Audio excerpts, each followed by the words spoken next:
Thought another goal is all we needed. Taking second chances till we bleed. And when all love had been depleted, we had but no choice to concede.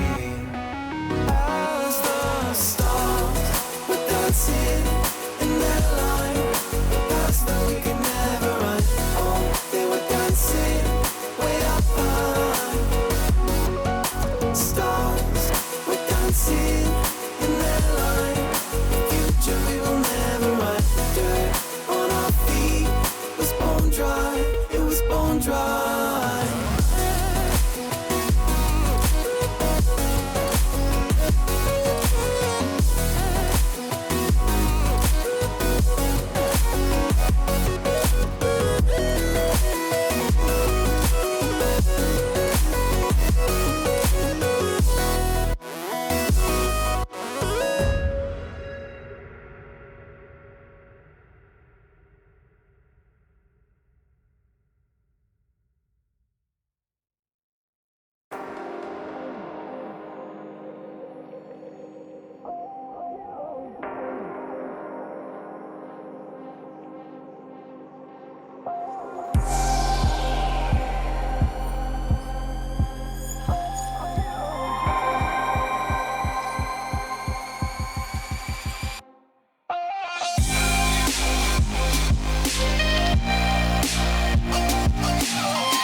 Howdy one and all, it is the Bandits on Wheels Fall Showdown number 2. It's featuring Rocket League, by the way, sponsored by Psyonix. We are here, Ken Carbon, Kendo Slice, alongside Cassandra Milch. It is Chixa. I love the fact that we get to have not only a little bit of extra time together here, because who doesn't love a Chixa Kendo cast, but also we get to see the bubble scene in all its glory. $7,000 on the line in Chixa. I already know how you're feeling, but how do you feel about the tournament? I mean, it has been a while since I've casted for Bandits on Wheels. Like, we're going back to when I started. Like, this was my first stages of learning how to cast Rocket League, seeing the talent in the bubble scene. Like, this is a lot of nostalgia for me. And today is a big day because we have so many teams, so many names that are so familiar to us, all playing for the biggest prize pool I have seen, of course, for Bandits on Wheels, and I can't be more excited to see all the talent. We were talking a little bit in the back room, like, this draft that's gonna go on shortly, no matter what team you pick, it's not gonna be easy to play against. It's one of the things I've loved about Bandits on Wheels throughout the time was the consistency. So you throw in consistency along with what you're getting in that $7,000 prize pool, it makes for banger competition. Returning this week, of course, we have the defending champions. Hey bro, more on them in a moment, but Luxie, Sapartic, Zealous, which are our SUP roster, 1901, Boulevard, the Old Heads, as well as Flight. So over 50% of what you're going to be seeing, you saw last week, and it's one of the things I love about Bandits on Wheels. It just seems like teams build a legacy, and now we're doing it with the cream of the bubble crop. Yeah, these are literally the best, 36 players that you can kind of pop in the bubble scene, kind of in the professional scene too. We have some big names that have played plenty in RLCS out today, out with some different rosters, trying things out. Of course, in our off season that has been very volatile in terms of roster changes and players picking up, new players trying out in the scene. I mean, we have some young players we were talking about earlier, as young as 16 playing. Like, I can remember when Zanil started at that age in Bandits on Wheels, and now here he is older, and it's just, again, tons of nostalgia and so much talent on the pitch. Yeah, I have my little note card here along with, and by the way, it's nice because it's see-through. I love it. But as far as the young talent go, we talk about how NA not as dynamic right now as EU as far as the up-and-coming talent, but there are 3 players that I want everybody to be on the watch out for, all between the ages of 15 and 16. We have Frosty, who is going to be a part of Frosty's minions, not to be confused with Nolly's minions from last week. By the way, technically, you could include that on my list of teams that are coming back, because Nolly and Frosty, both on those teams, and they were part of an invite this time around due to a top 3 to 4 finish last week. We also have Wavy, a part of Hey Bro, defending champions, someone very good in the 1v1 scene, 3rd to 4th in Salt Mine most recently, so great performance. Another one I want to talk about is Kofer for KickFlip, a team that I think is going to be one to watch out for, because you're talking, look through this roster, Cam, name you're familiar with as well as me. Flitz, a name RLCS is very familiar with. And then Kofer is a 16-year-old high school phenom that we need to watch out for. So while there isn't as much of that dynamic, who's the next Daniel, there are some players to watch out for, and those 3 are in my eyes. Yeah, Wavy has been an absolute warrior when it comes to every single tournament that you ever see. He is probably a part of it. So he has made his name that way, and certainly everyone always looks towards him, especially, I mean, his team, as we mentioned, is the returning champions from last week. They definitely are here to hold that position again, be repeat winners, show what they are made of, and have more eyes on them. They have just been doing phenomenally well each time and time again. I would not be surprised if they do well today. And they're going to be drafting, so they need to be smart about who they put in their group. Very much so. As we are getting prepared for that draft, here is how it will go, folks. We have 4 teams who are invited. They are the cream of the crop. 2 teams you're going to be very familiar with. 2 were in the top 4 from last week's tournament. Hey Bro is going to be getting that top seed. That is Wavy, Creams, and Hockey. NRG, a team name that we are very familiar with. That is going to consist of Garrett G, Eris, and Mist. So a little bit of a change up from last week there, as Mist in for Justin.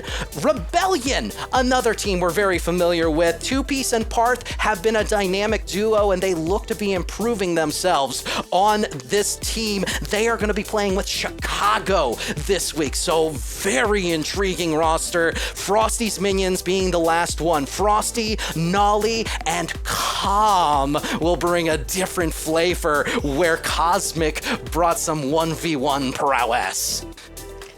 That's loaded. I don't know. That just strikes fear in my thing. I'm glad they're split up, because they certainly, again, the other teams, all very good, all phenomenal, but those 4 in particular, they have the loaded names, the names with experience in the scene. Time and time again, you're very familiar with them, and they understand they're here to show why they've been in the professional scene before and give that experience to everyone in the bubble, trying to say, hey, we can beat you two, we can work with the best of the best.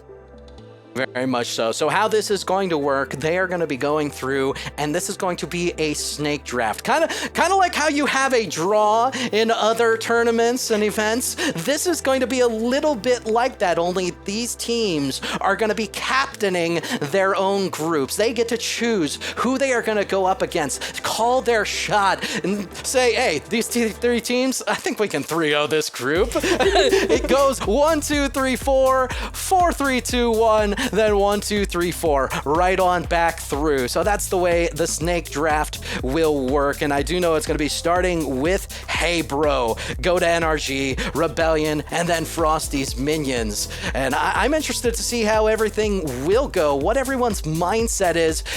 As we said before, Chicks, all of the teams that they're picking, nobody on this selection board, the 12 teams that are a part of it, I think you look at immediately and you say, oh yeah, this is easy. This is free low. My opinion is you're going to see a lot of teams that are picked that are going to be, I think I can beat this individual player. I know how my record is, or maybe a little bit of rivalry, a little bit of grudge match, and that will be the flavor of the day.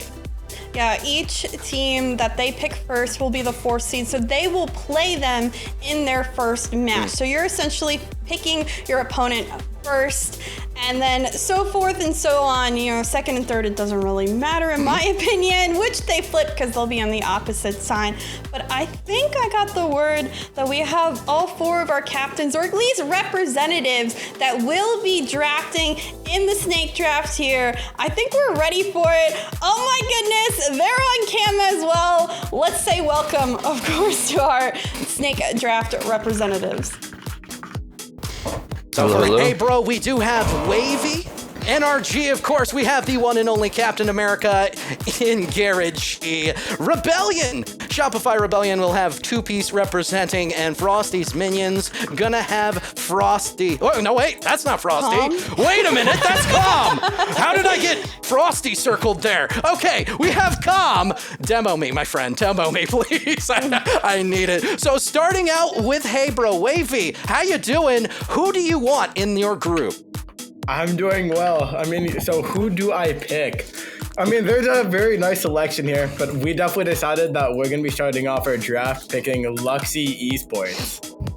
So Luxy Esports, for those of you who don't know, Luxy going to be the French-Canadian squad of Tekos Vegas and Nibra, a team that knows how to play very well together, more familiar on the CRL side of things, between Valleyfield and, oh mercy, Seb's gonna hurt me for not remembering the other one. But they have a lot of experience together, Chicks, is what I'm trying to say.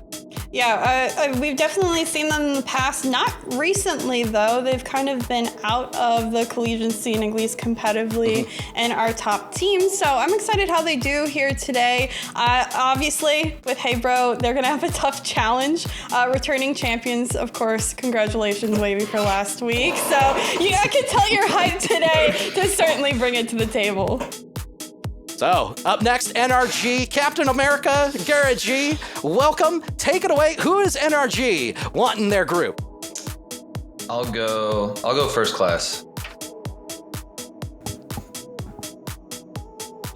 Garrett, you are okay. muted. It was muted for us. I got you. Too many but- programs. I'll go first class. There you go. I got it. I saw the logo pop up and immediately I knew how to translate that one. I'm not a reader of lips by any stretch of the imagination, but first class, Deck, 5-Up, and Buffy. Team that performed fairly well in last week's Bandits on Wheels, but didn't quite make the cut. They are here. They are back again, though, Chicksa. I would say this is a smart pick by NRG in particular. I think this team in first class is going to have a difficult time first off, but second, I don't know how just the chemistry I feel like isn't there on that team. It's not going to be an easy matchup, and again, phenomenal pick by Garrett and NRG. They know what they're doing to start off the draft. Okay, up next we have Shopify Rebellion and Two Piece. One, how are you feeling about those first two picks? And then two, who does Shopify Rebellion want in their group?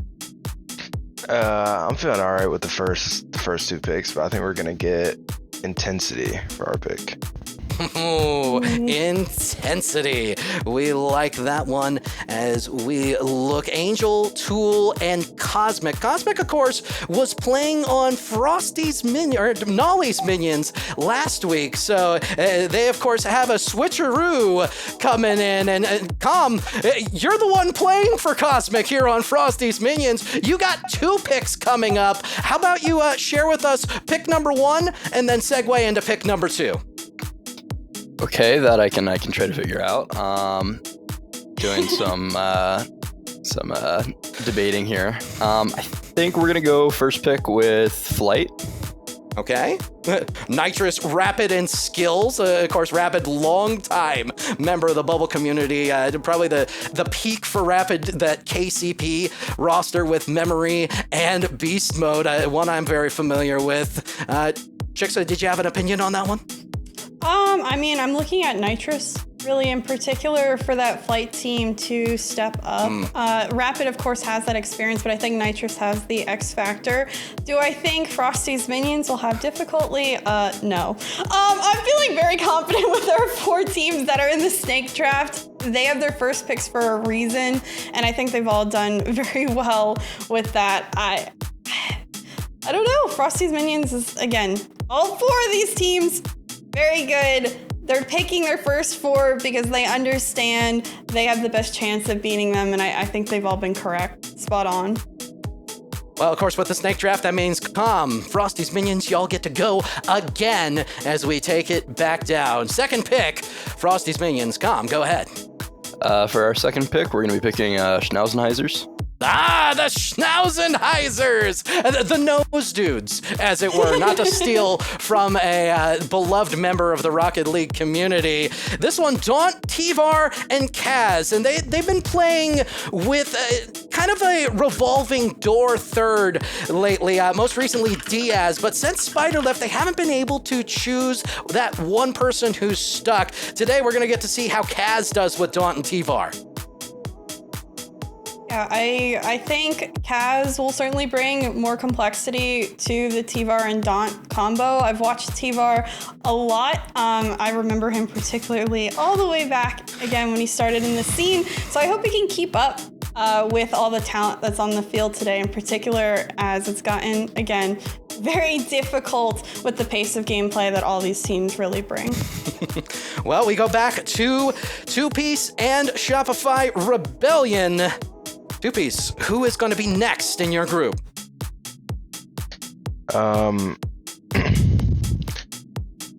Next is Old Heads. The Old Heads. The Old Heads, in my opinion, a very interesting team, Chicksa, because of how well they have been able to perform within the confines of the draw. Of course, you never know who you're going to be going up against with this format here with Bandits on Wheels. You don't know whose group you're going to be in. I get the feeling if they're on, this could be a sleeper team in this group. I absolutely agree with you. Adam in particular lately has been on fire. Watching him play, he has been, I think, the best that he has ever played as of recently. I agree on the sleeper pick. I don't think they're going to be an easy team to beat when it comes down to it down the line. But of course, Shopify will not need to worry about that early on because they're going to be in that third place seed, technically at the bottom of their little 4 bracket. Going back to Captain America, Garrett G for NRG's second pick. I'll go Team Zealous. Team Zealous, and that is the former SUP roster, Money, Expert, Drewy. Chicksa, these are all very familiar names. A challenging roster, if you ask me.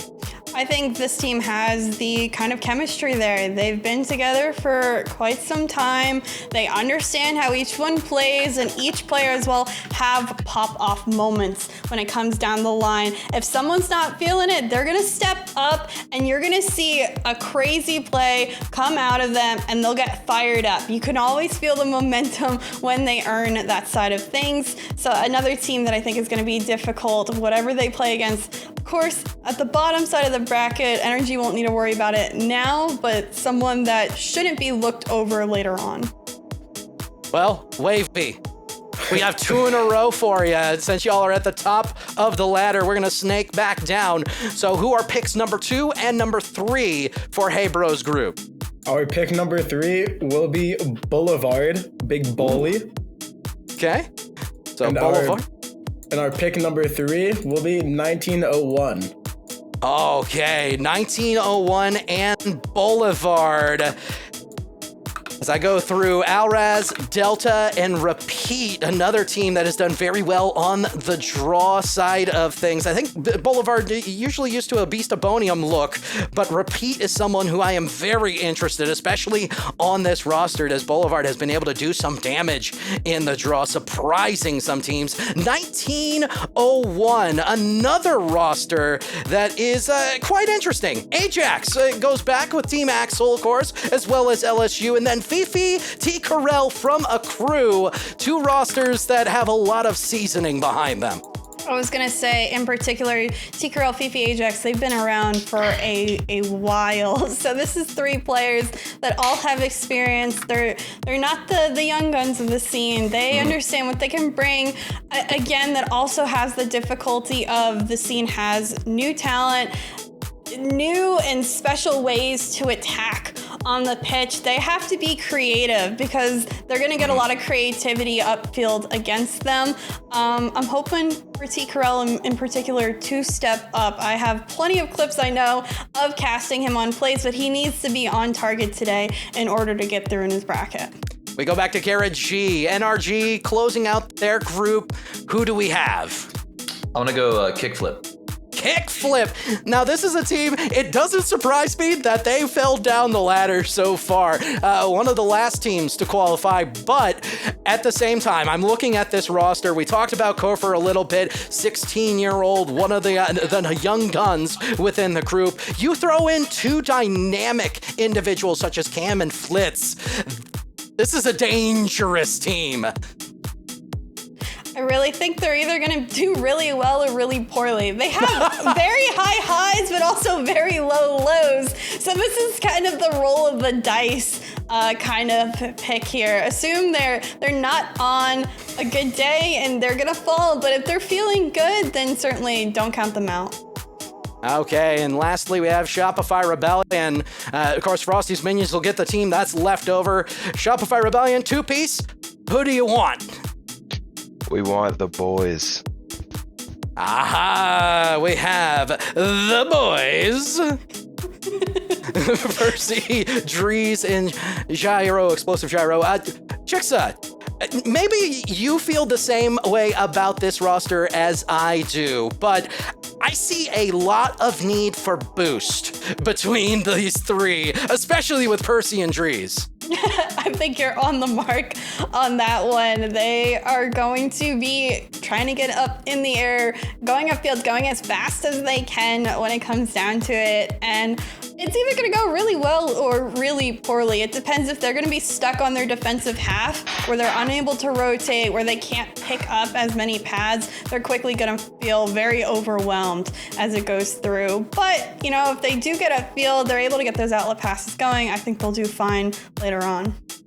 Okay, well, of course, that leaves a team name, which, we're not going to make you go through the torture of trying to say Sapartic for your last team there. Completely understand. We'll be the professionals when it comes to saying team names. And gentle folk, it is a joy to have you. We're looking forward to seeing how you're able to do. Thank you for being a part of the draft portion here for the Tactical Banditry Bandits on Wheels Fall Showdown number 2. Thanks for having me.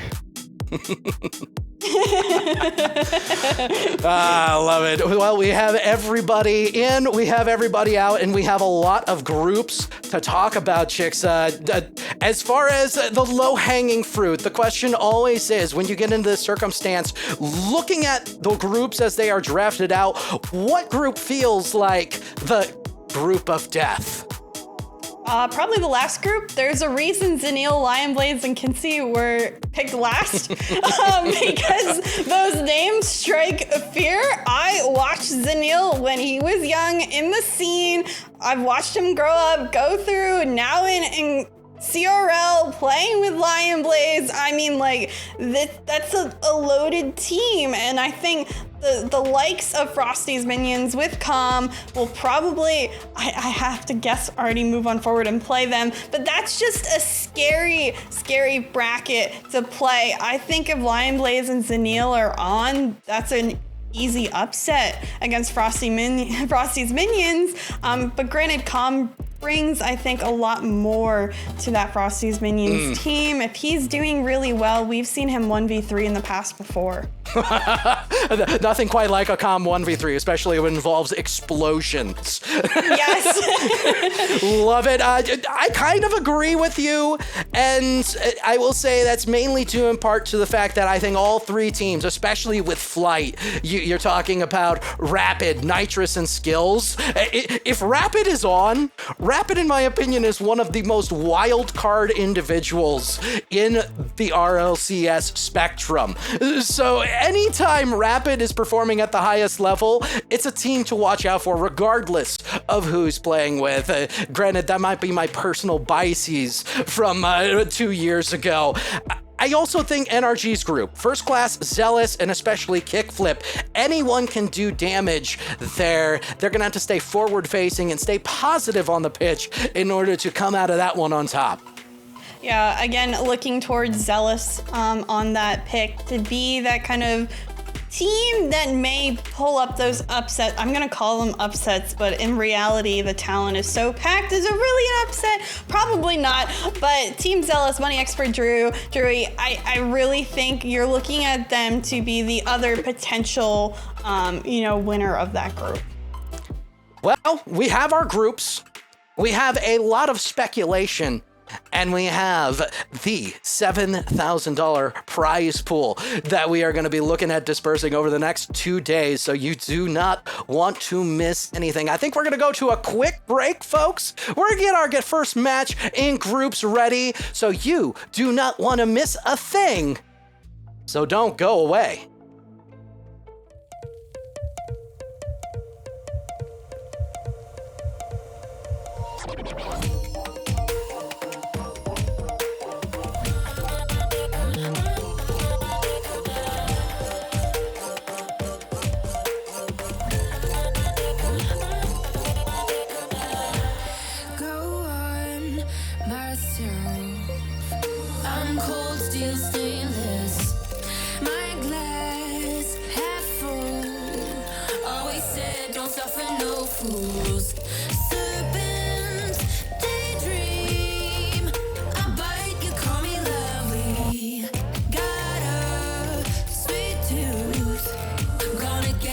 Sugar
Don't pause. Press play. Don't pause. Press play. Don't pause. Press play. Don't pause. Don't pause. Press play. Press play. Press play. Press play. Press play. Press play. Press play. Press play.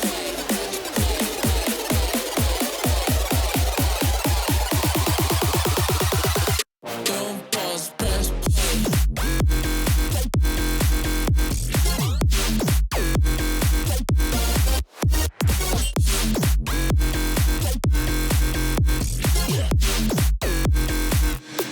What you got to say? Press play.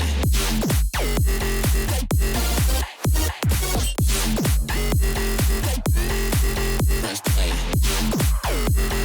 I wanna hear what you got to say.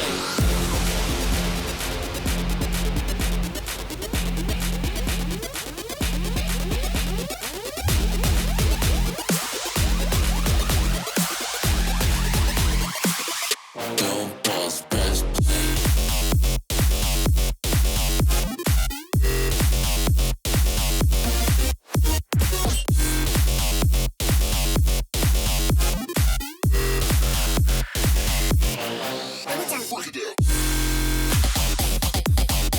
Press play.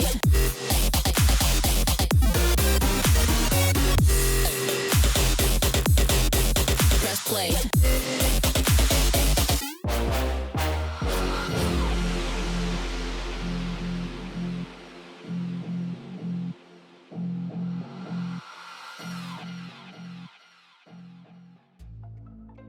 Okay, folks, we are back, and as you can see, we have our first matchup. It's gonna be Shopify Rebellion going up against Intensity. Kendo Slice alongside Chixa, and Chixa, we were talking about in the green room, Intensity, especially the WVU squad of Angel and Tool, that 2/3 of the roster. They've been having a tough go of it on the CRL side. Yeah, I am very concerned with them. I kind of gave an explosive, maybe debatable 10th seed ranking for them yesterday in CRL because they've been struggling, to put it bluntly. We came in the scene expecting those two with their third to be the number one and potentially be the best team in CRL, and they have done nothing but struggle to start off this season. So today I'm looking at both of them to gain some confidence on their own. This isn't CRL. This is, I would argue, even more difficult than CRL. So Angel and Toll need to step up. Of course, Cosmic was playing on Nolly's Minions last week, and now he's with them. So this is the X Factor that Cosmic could bring or potentially may not bring to the table if he can't work with the two of them that have been struggling. Cosmic, of course, a 1v1 Sage. We'll go with Sage on this one. From what I've seen, Cosmic is really, really good at 1v1s, and you throw in the fact that you can carry a little bit. I would say it's more game to game, regardless of who they are and what level of gameplay. I do think Cosmic is worth a game win on this roster, at the very least. Fifth, 6th in the most recent Salt Mine. Definitely somebody to watch out for. For Shopify, we have a proven duo in Two Piece and Parth. They are going to be playing with Chicago, as they have been trying out quite a few different players to round out that roster. Yeah, Chicago, of course, a notable player in the scene. And I think Two Piece and Parth having such a strong chemistry together, Chicago is a good, solid, consistent third man in this bunch of the two of them. I think he will be flexible in working with both of them down the road. And in this series, I don't see him clashing with them, essentially. I see it working out if they're able to figure out a good pace of gameplay to start off this one. We do know this much about Shopify Rebellion. They are good. Intensity, we got a couple of question marks. We're going to be getting into game number 1, Manfield Night, the location, as Intensity will have their hands full. Of course, Rebellion, They've won events like this. The draw number 5 with Andy looked very good. I'm not going to compare Chicago to Andy in any stretch of the imagination. I will say, though, apples to oranges, this should be a top 4 roster.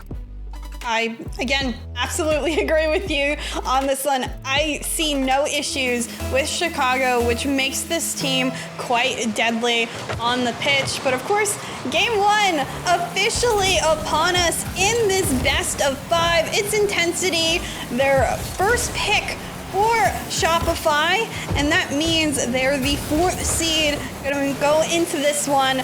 Shopify expect to make light work of this Intensity squad. We'll see what happens. Early pressure here will be coming from the Intensity side. And I'm looking for a little bit of dump and chase, especially through the middle. Two-piece Parth do love to play the ball a little bit quicker, looking for each other on outlet passes. So definitely something. An outlet pass here, Tool to Angel. Gonna force Two-piece to the backboard and create some interesting confines early on. A lot of dump and chase, not too much carry. Yeah, a little worried about the overextension for the side of Intensity. They look like they're getting slightly grouped upfield on plays, so they'll have to watch that when they come down to it, especially if Cosmic can be the one-on-one. I know Angel and Tool tend to sneak up as well to follow up on a bunch of plays. As for the legs of Two-Piece and Parth, a good open opportunity here, and Cosmic does not read that bottom left slot. Gotta love the low ball and Two-Piece, just able to kill it down for Parth. That is the type of cohesion that Shopify Rebellion, this duo, has been able to show for so long, and it will take the first goal. And Chicago just working with the two of them so flawlessly early on. He'll let them do their thing. We'll see if Angel can do his thing here, but it's to nobody. Nobody for Intensity upfield to make that touch. Follow-up for Chicago won't be found. Cosmic taking his time, has some boost to work with, can get past one, can't get past Chicago off the corner. This one may be a clear out for Parth. The 50 will go in the direction of Intensity, and they'll have to send it back in hopes that they can get a clear out of their own end. Speaking of clears, Tool able to get through one, but not through the second, and that's something that Shopify Rebellion are going to be doing often.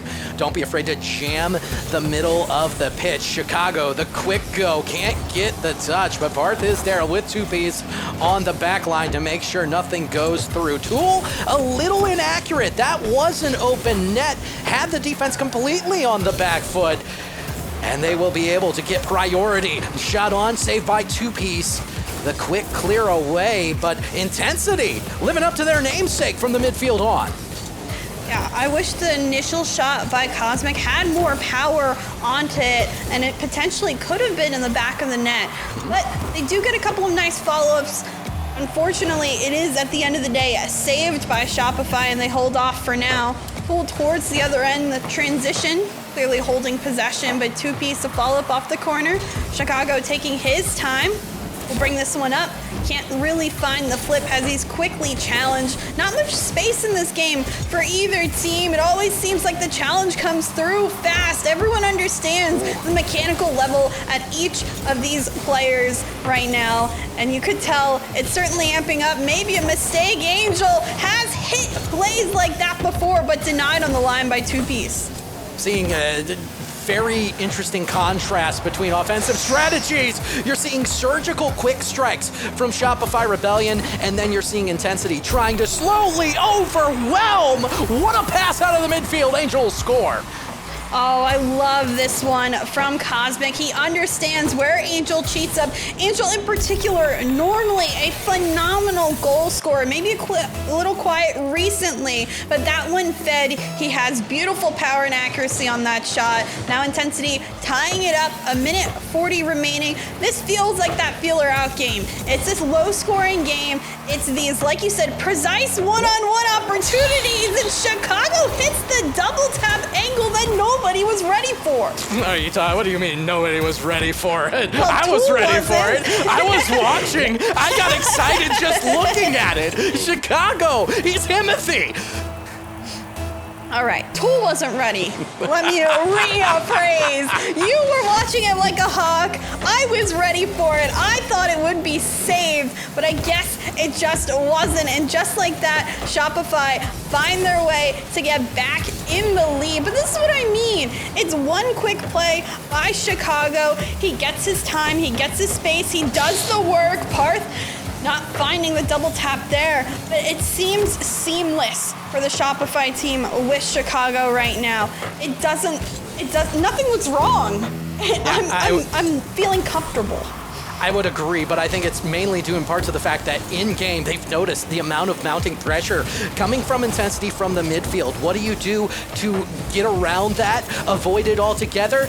You start your offensive push from behind the midfield line. They've done that great as a team. These individual carries in through the midfield have created misses. They've also created opportunities for these solo plays, and Chicago and company have been executing well. Chance for the 2v1 down. It's going to be Parth. Forces Angel to the back of the backboard. My goodness, what a carry. Just to at least keep that out. They have 19 seconds, hope and dreams, and a loose ball to Tool. That's just over Parth. They're on the back foot. Angel again finds Chicago on the backboard, but the defense slowly being whittled down. Tool mishandle with 3 seconds to go. Tries to get it over Parth. It's going to be Angel. Can't get it over two-piece, and this ball will not fall yet because Cosmic is there to keep it going. 1, 2, it's 3. It's going to be high for Angel, but Parth is there to clear it and clean it up. A tight 1 goal difference in game number 1. This is what we meant by no matter what team you chose in your snake draft, nothing was going to be easy. Still intensity with more shots than Shopify, but the thing that strikes me is Cosmic, the notably ones player, not a single shot for intensity. They need him to provide upfield pressure, while Shopify can work the defense just like they did and be successful on that shots that they take. You say that, but at the same time, I think it was due in part to how team-oriented intensity ended up looking. I like that. They had double the shots, and normally a defense would crumble, but you're talking about Shopify Rebellion plus Chicago. This team is not going to easily fall. They're going to need a little more intensity in order to get beyond a staunch defensive zone. The efficiency, though, the efficacy for Shopify Rebellion, 2 goals on 4 shots. They weren't looking for shots on net. They were looking to break down a defense that was very present from the midfield on. We'll see what changes both teams make in this game number 2.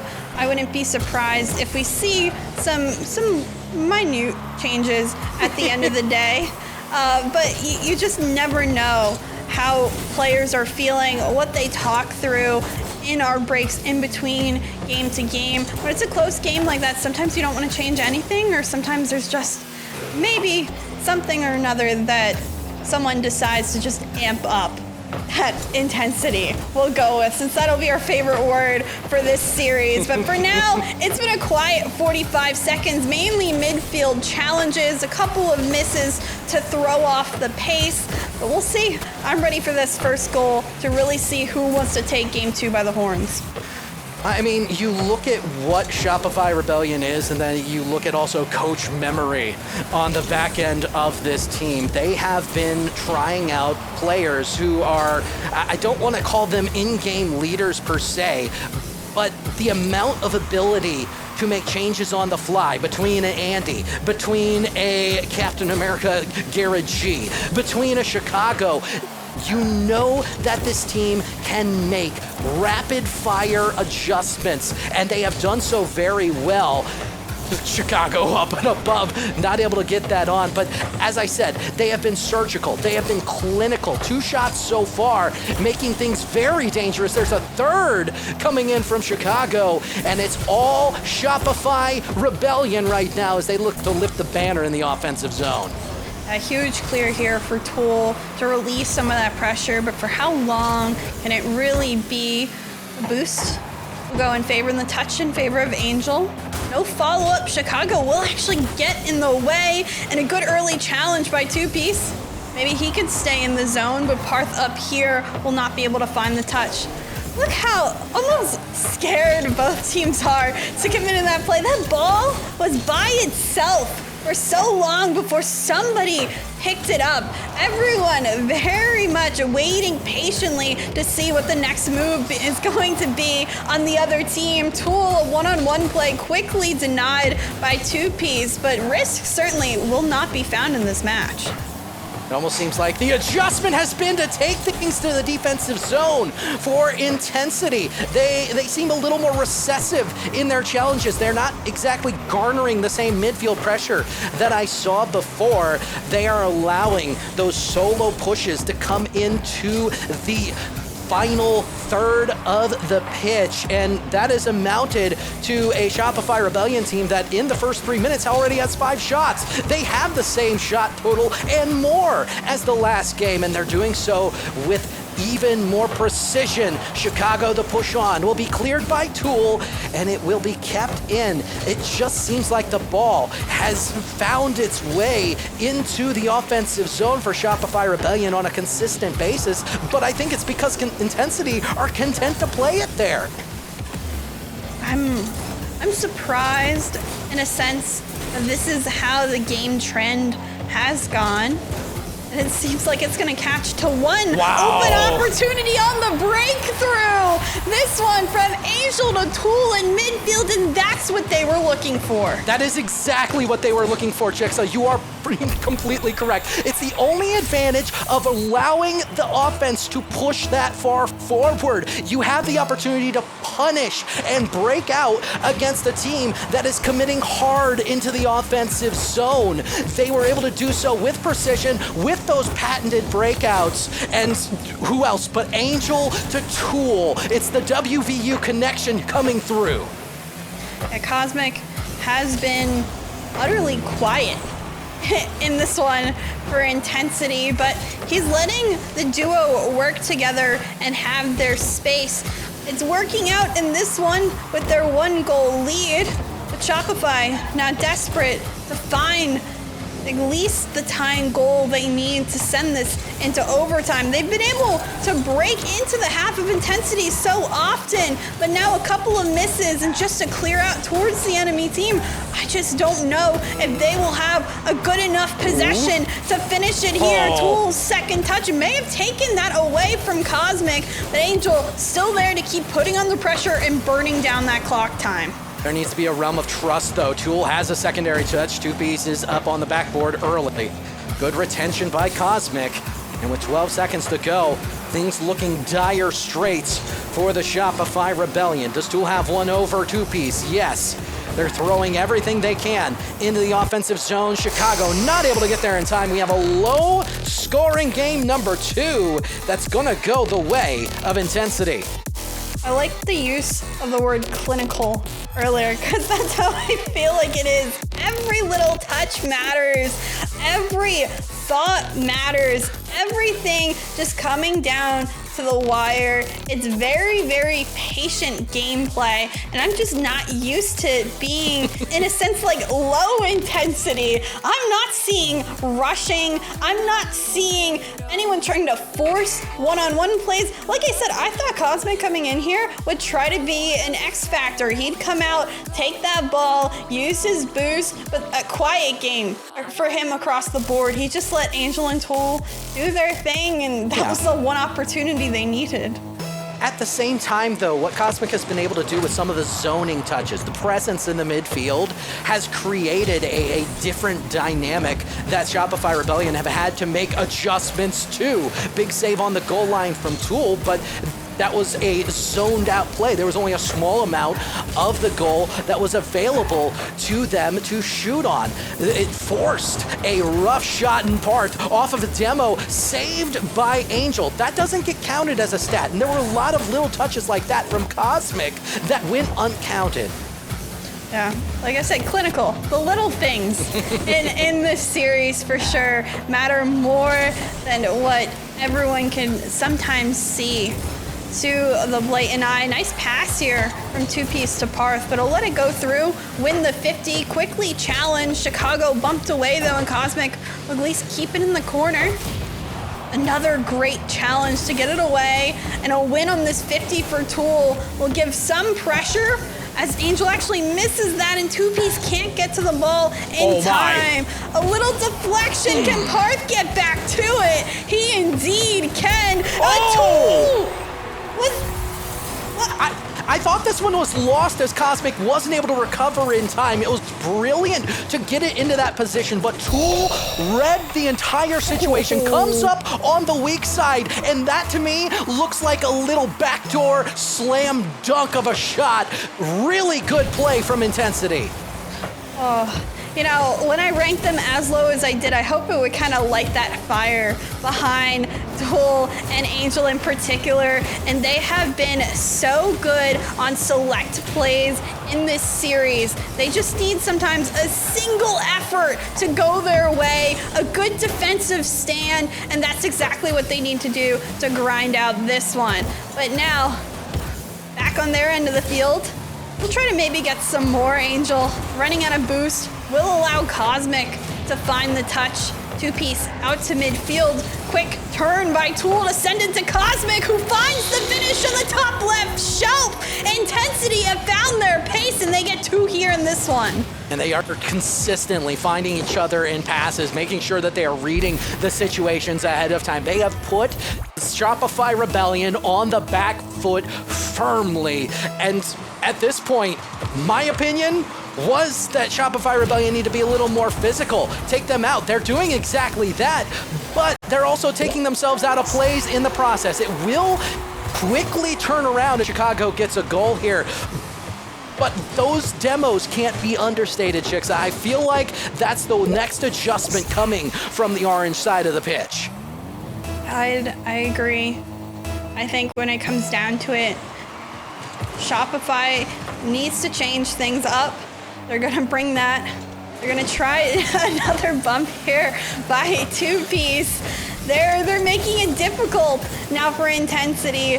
And you mentioned the changes that both teams are gonna have to make throughout the series. And here comes our first real one that we're seeing come out of Shopify. Oh, that is gonna be a ball pushed across by Parth, and they are really hard committing into the offensive zone when they are getting there. You see all three players moving up Chicago almost always as the third beyond the midfield line.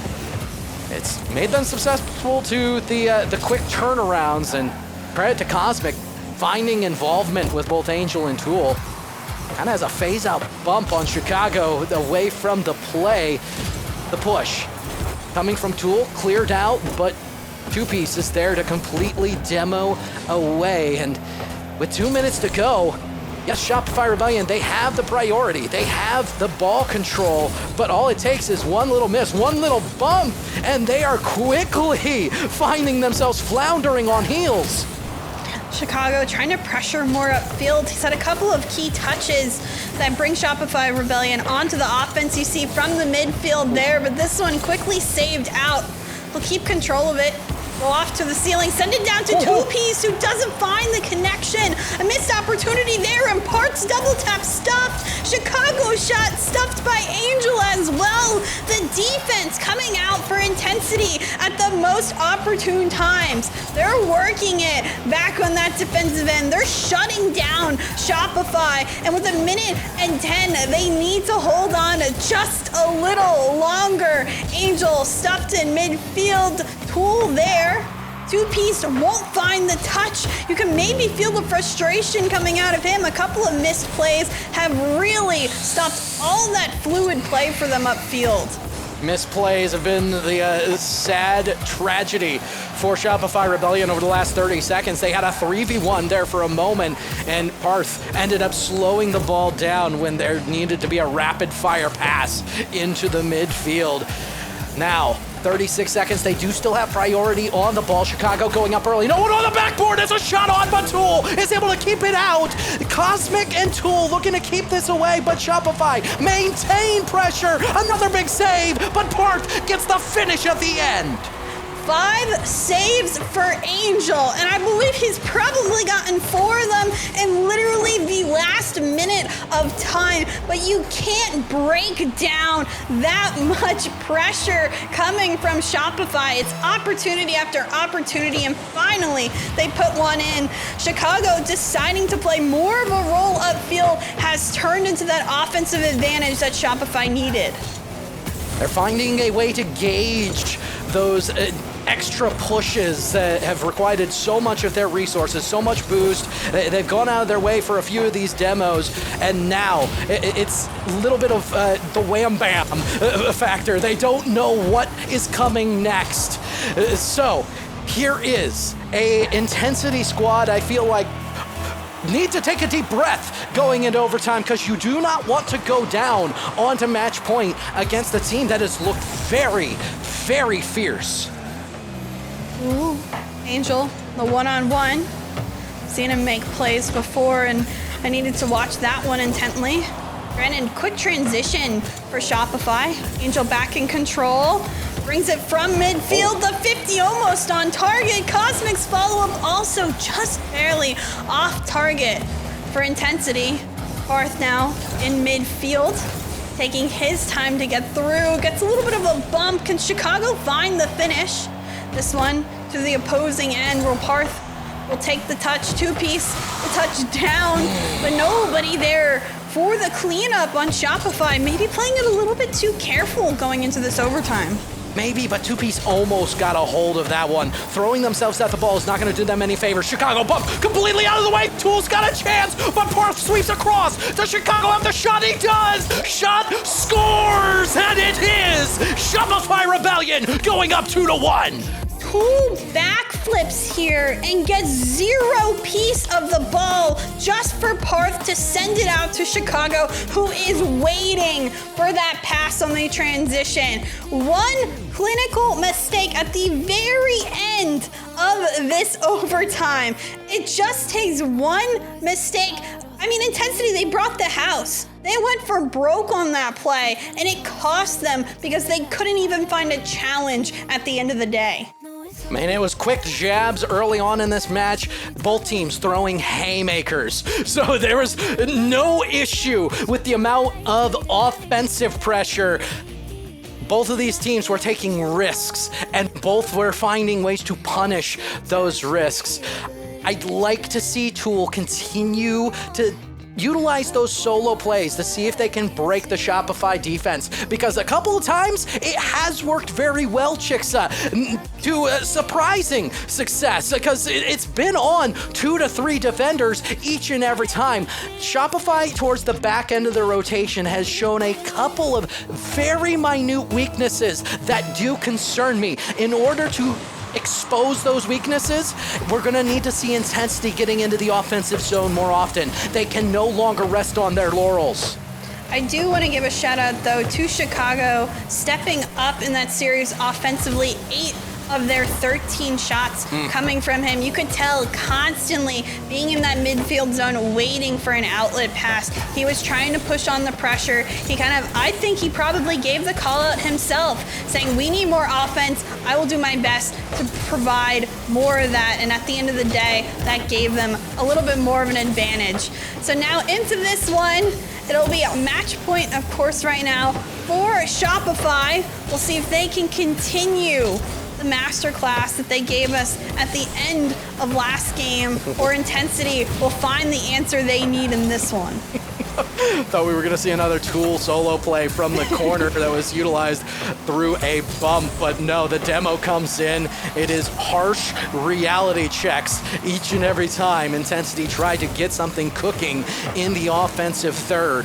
They have been bumped, they have been broken, but they have not gone away yet. The issue still is the fact that a lot of their offense is starting in the midfield. It's starting in the defensive zone. I'd like to see some sustained pressure. It's the one thing that's been lacking from them offensively, and demos like that may create it. It's Cosmic. Tool tried to zone out, but unable to maintain the pressure, but it's going to keep Shopify Rebellion on the back end for maybe just a couple moments.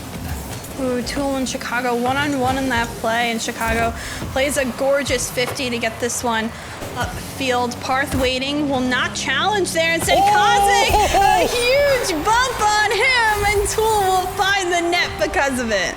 Terry Tate, the office linebacker, coming in the form of Cosmic. This is what I've been talking about. It hasn't shown up on the scorecard much, but Cosmic has been putting in work with plays like that. I love to see it. Intensity showing a little bit early on. They seem to always get that lead in a sense, but can never hold on to it. So let's see if they can do just that. Parth is searching for a play, but losing control of this one. And two-piece, kind of out of boost, so Chicago will come on through. Again, the challenge a little bit late for Intensity, but a huge clear by Angel. Actually on target. Two-piece, taking a piece of this one, and Angel back in midfield. Can't get past Chicago, who gets bumped into it. Finds a follow-up touch. The pressure seems to keep coming from Intensity. This one in midfield will pop on out for Parth, and it'll go back towards the other end. A very low-scoring game, low-scoring series for us. One bump could be the change of literally or play or not when it comes down to it. And that's what I'm looking for. One bump is all it takes for either of these teams because they have been so intense. Chicago's going to get a very gentle bar, but in all honesty, both of these teams have been phasing out the touches as early as possible. It took a Chicago ball that was really a righteous angle, if you ask me right here, that turns everything around. They tie the game up. They're able to play at their own pace once again. And can they pull things off Chicago? He's got the big boy pants on right now. Really taking charge for this Shopify Rebellion squad.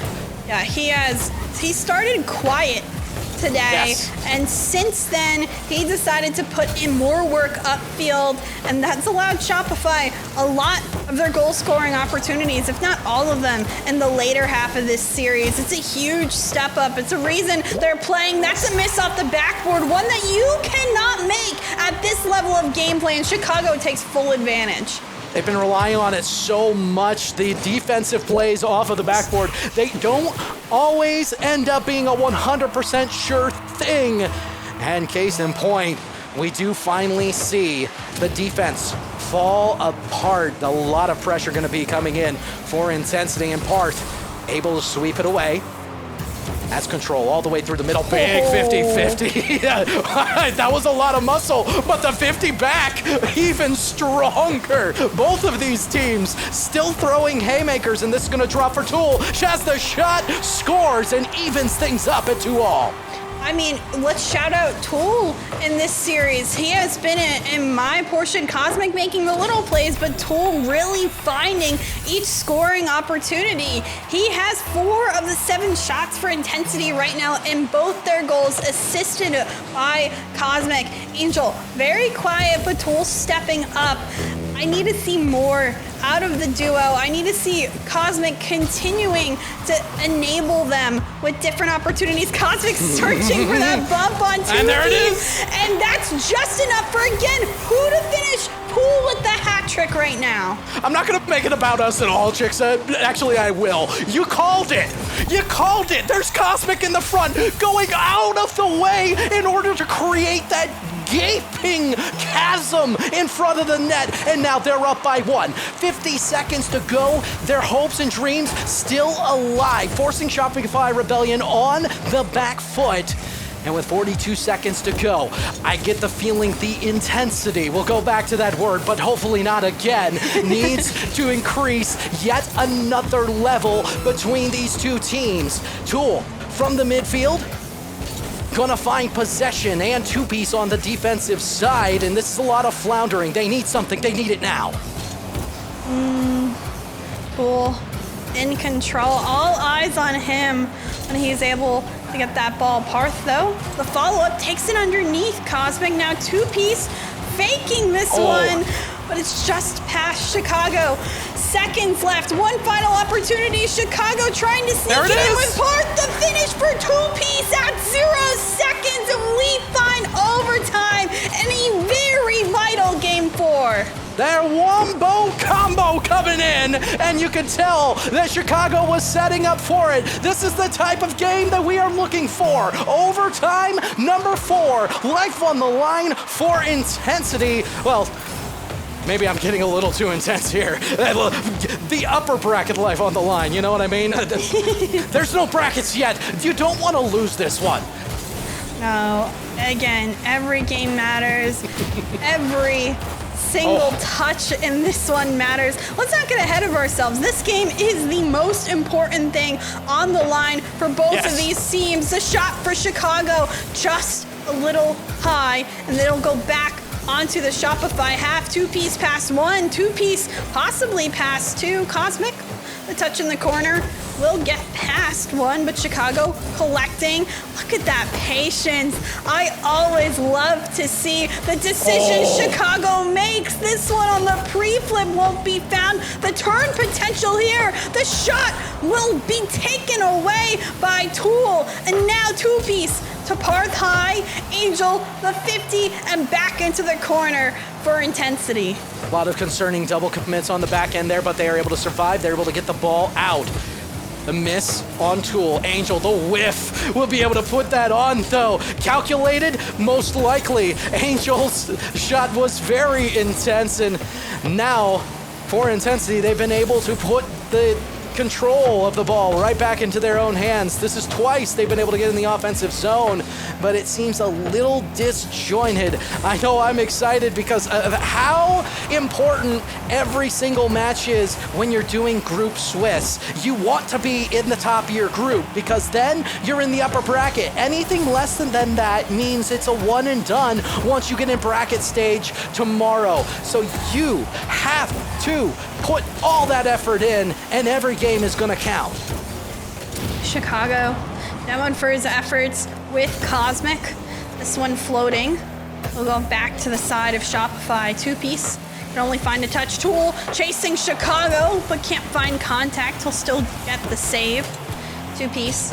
On the way down, Parth towards the side wall. Angel not finding the connection, but Tool is there. Angel actually on the ceiling for the connection instead. This one on Chicago will not be on target, and you almost saw, I think, the life of intensity flash before our eyes, but only for a mere second as that one's off. I mean, they've been so good at phasing the ball out off of the backboard with plays just like that, but that one was coming in like a rocket, and credit to Cosmic. Once again, right place, right time, shot scores! And it seems like Cosmic is everywhere! Offensive, defensive, the one that they're counting on. This is Cosmic's first goal in this series, I believe, and it is probably the most important goal for intensity. They now tie up this series, send it to game number 5, and at the end of the day, Cosmic wreaking havoc on the field, causing the bumps and demos initially, Tool finding the finishes, Chicago still stepping up offensively, but that just isn't enough. That's a lot of shots as 12. Can you believe we started out with a series that barely had 12 shots between the two teams? Yes. 12 shots just for Shopify Rebellion in this game number 4. You throw in another 12 coming in from intensity. Like, let's just double it up. Let's just keep things going. Let's just go to Champions Field to see how the cards fall between these two teams. And you can't ask for a better series. We've had dynamic contrasts between the two teams so far. We've seen multiple adjustments. I really love what we saw out of intensity in this last game, because now that the gloves are off, they seem to be finding all of the mistakes on the back end. And my eyes right now certainly on Chicago, but a 2-piece Parth connection will always be found at some point. Initially, Chicago starting it off makes the defense bunch, and that shot, that touch for the save, just too strong. actually agree with you completely. The ball, the movement of the ball across the net did create not quite a double commit, but there was this question of, do you got that? I don't got that. Cosmic's gonna come back with a quick answer, but I still have a lot of question marks. Yeah, this one by 2-piece.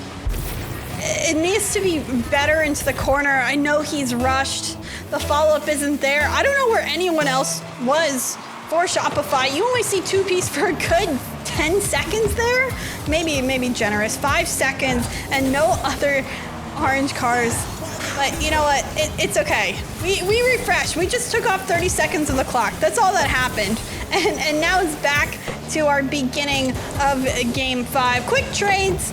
But at the end of the day, both teams saying, no, we're gonna bring it. We're gonna show something different. Demo by 2-piece. Oh, how does he find the touch? The redirection. Well, it was an intense redirect coming off the back of that demo, but the final redirect, not so much. It was pretty routine, I will say, on the back end of that play. The demo definitely more I'm impressive. Just saying, you were smoke screened? Like a smoke screen into making sure he touches the ball at the perfect angle. That's what I'm saying. You know what? We're going to give it a 10 out of 10. A bump here in Chicago's shot just too high. But we'll see. 2 goal for Shopify, 1 for intensity. We're barely over the first minute mark. Is this a barn burner? Do we find a bunch of more goals this game just out of pure necessity? Cosmic trying to find something, gives it back to Tool. This is our 4th goal, and it's not even a minute and a half yet.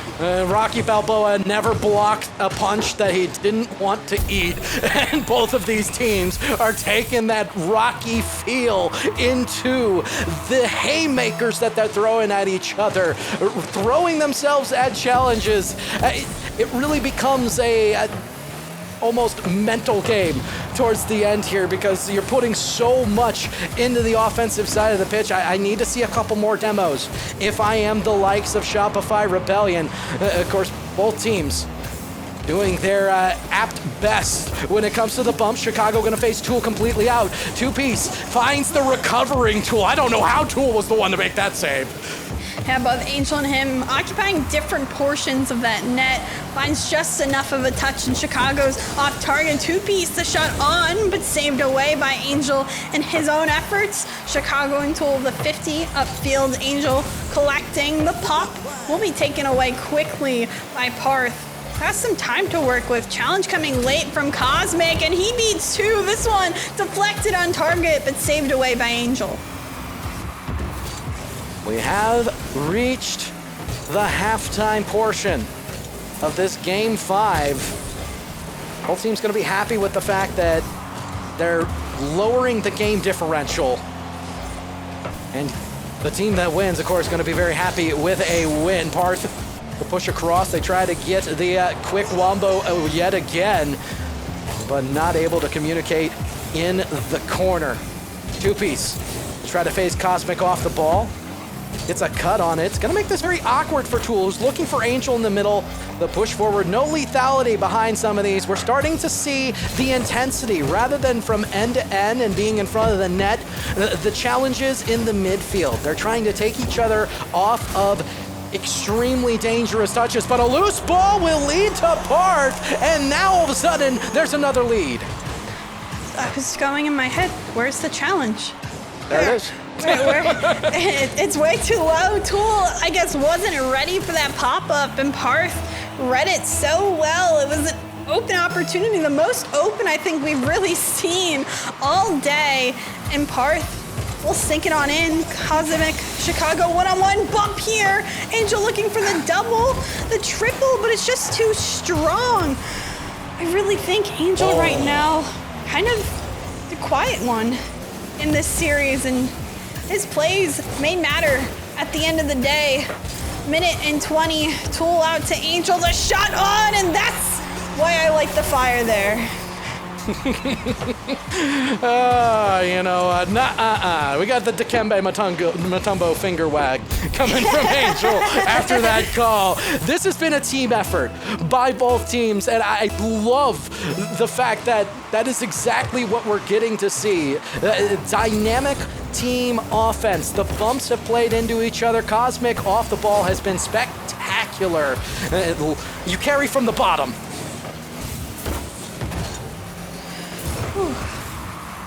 The minute that's sinking in this game. It feels so ominous at the final game 5. Very quiet again. Parth over to Cosmic, needing to make that save or else it would have been on. And Chicago, the quick challenge and answer. It was so ominous there, only for the shot to come on through. I mean, Angel was technically there, but was expecting a little bit more of a follow-through. Chicago knew exactly when to press the attack, and now it is a 1-goal lead. 46 seconds to go. Do we see more goals, or do we see Shopify Rebellion try to slow things down? Parth just wants another goal, and Angel ends up with the assist. I don't know what Angel was thinking there. I guess he was the bump Parth, but it just ends up messing up Tool. That's, I don't know, poor execution on that decision. Was it really worth it to go for it? At the end of the day, now they're down by 2. There's 35 seconds left. I just don't know if Intensity even has the opportunity. Tool here. No! Off the bar and down, and that would have been the game changer. If it were a clean bump, I think it would have been great. But instead, they are left wanting. 2 goals, 17 seconds. A very tall ask, but Cosmic, a chance to deliver. The initial touch, not able to get the demo on 2-piece. A lot of time wasted. Parth able to get the clear all the way down. It's a shame it has to end this way, but Intensity Shopify Rebellion, they go to 5 games, and it is Shopify Rebellion coming out on top. Wow. I feel like every time that Intensity lost, they just couldn't play the full 5 minutes. They start off strong, they held it for so long, and then they make a single mistake or a handful of mistakes and everything falls through. A tough series worked out in this one, but at the end of the day, Shopify comes out on top, and I think Parth and 2-piece stepping up when necessary after Chicago stepped up so often throughout the series. I will give credit where credit's due for Intensity. The adjustments that were made, especially on the offensive side of the ball. You see the field domination statistic. It's ball chasing's way of saying, where was the ball after it was touched last? And Intensity were able to take what was a dynamic proportion against them. And by the end of this series, they were the ones with the majority of offensive pressure. I like that from them. So we went into this one with a lot of question marks for Intensity. I think we leave it with, if they could go toe-to-toe with Shopify Rebellion to that magnitude, we might see them again.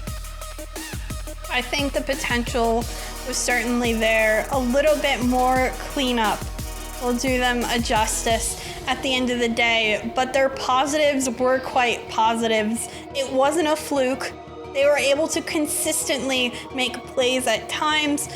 I think the teamwork with Cosmic, it's gonna need a little bit more, comfortable eventually. They have to keep playing with him a little bit more to make the plays more fluid at the end of the day. Well, the game is just starting for us. So match 1 out of the way.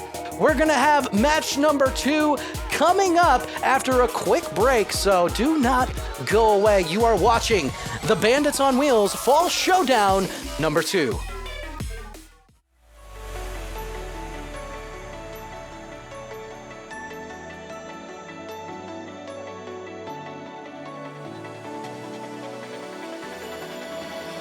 Paralyze my heart.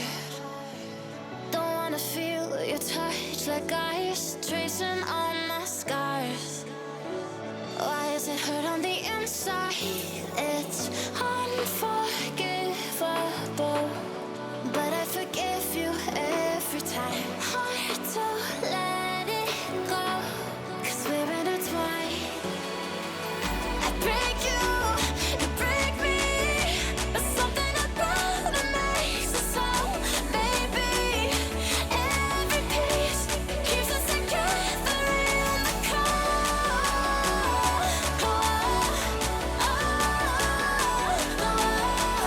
I break you, you break me, holding our love in chains of gold.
one and all, and welcome back to the Bandits on Wheels Fall Showdown number 2.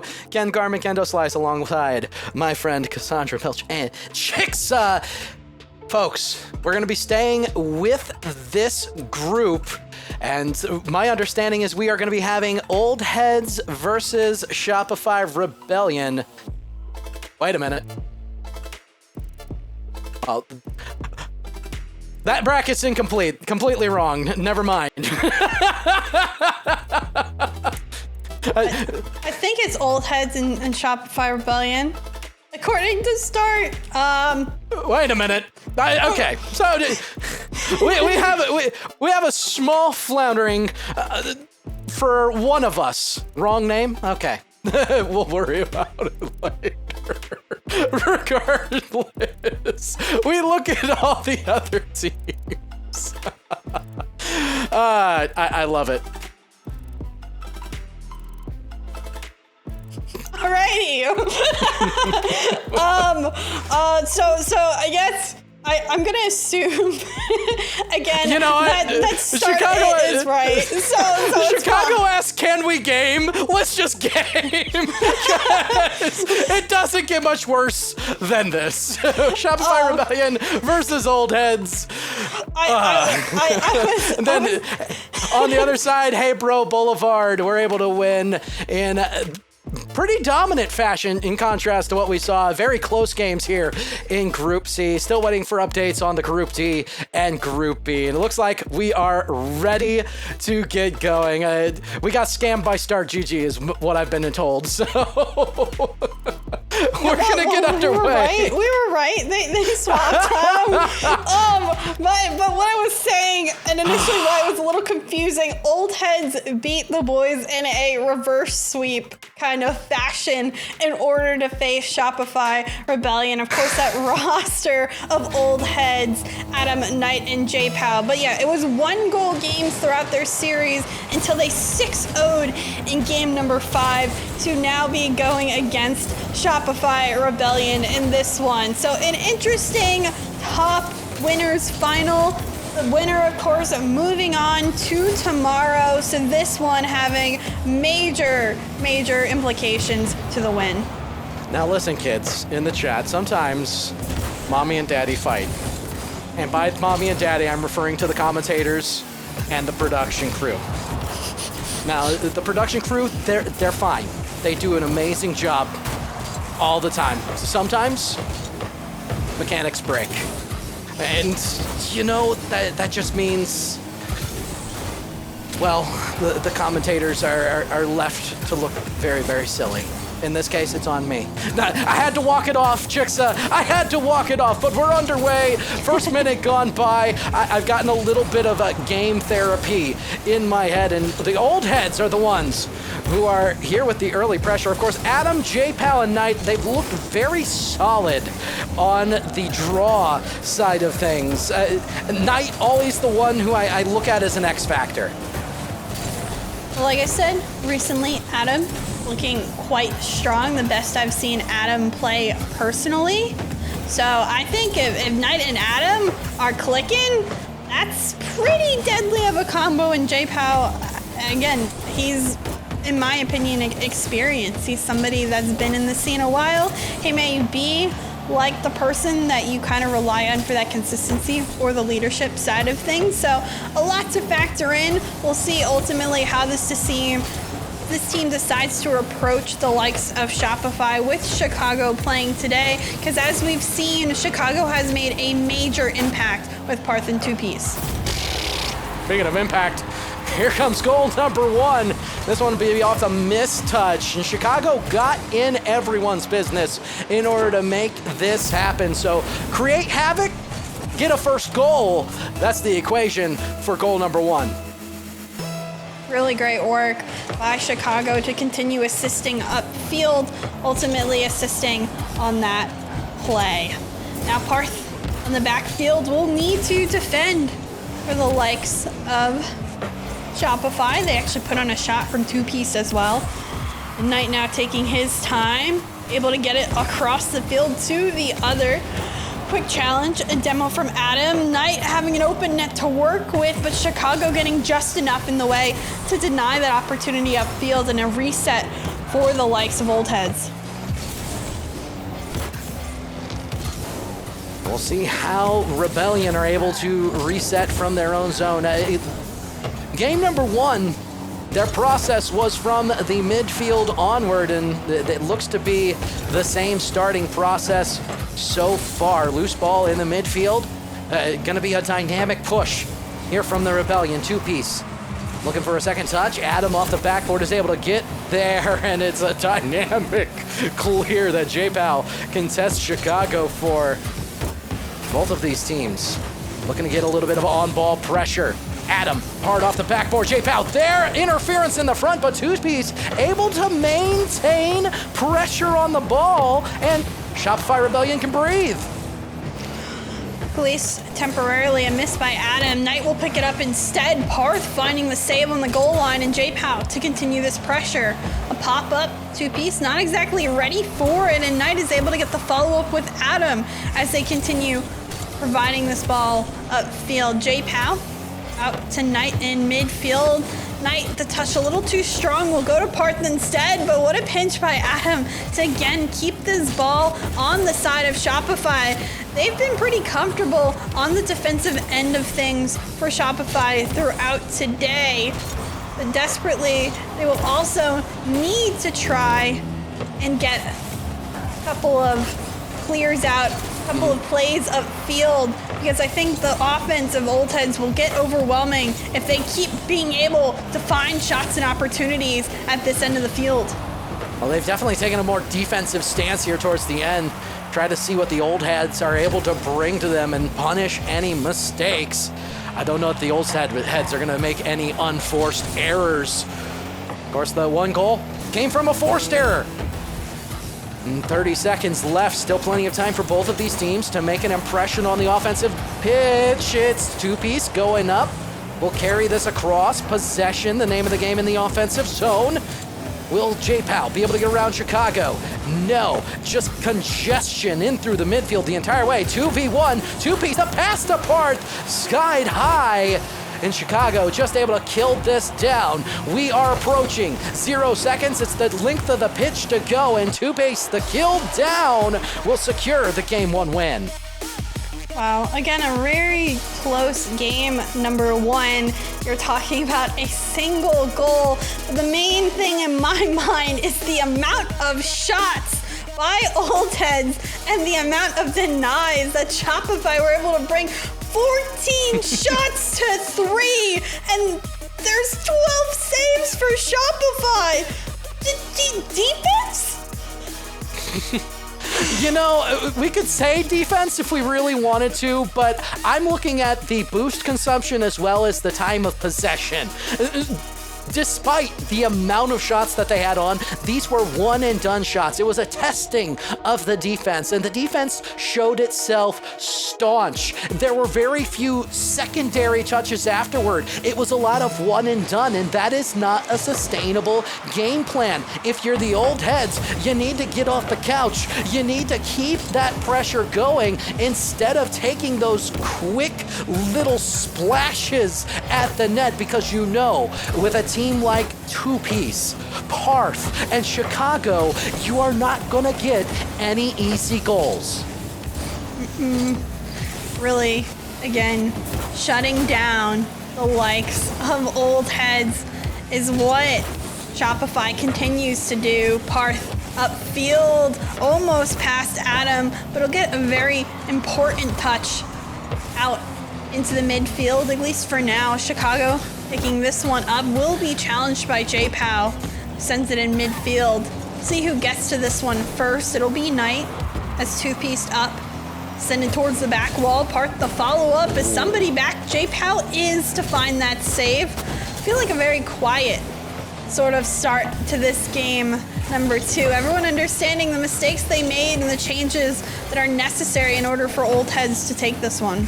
Quiet, but at the same time, I'm seeing Shopify Rebellion starting to mount the pressure in through the midfield and on. They are not taking any of these touches lightly. A play to the side, maybe a loose touch. 2Piece is able to get a 50 on it, and a lot of loose ball collection in the midfield for both of these teams.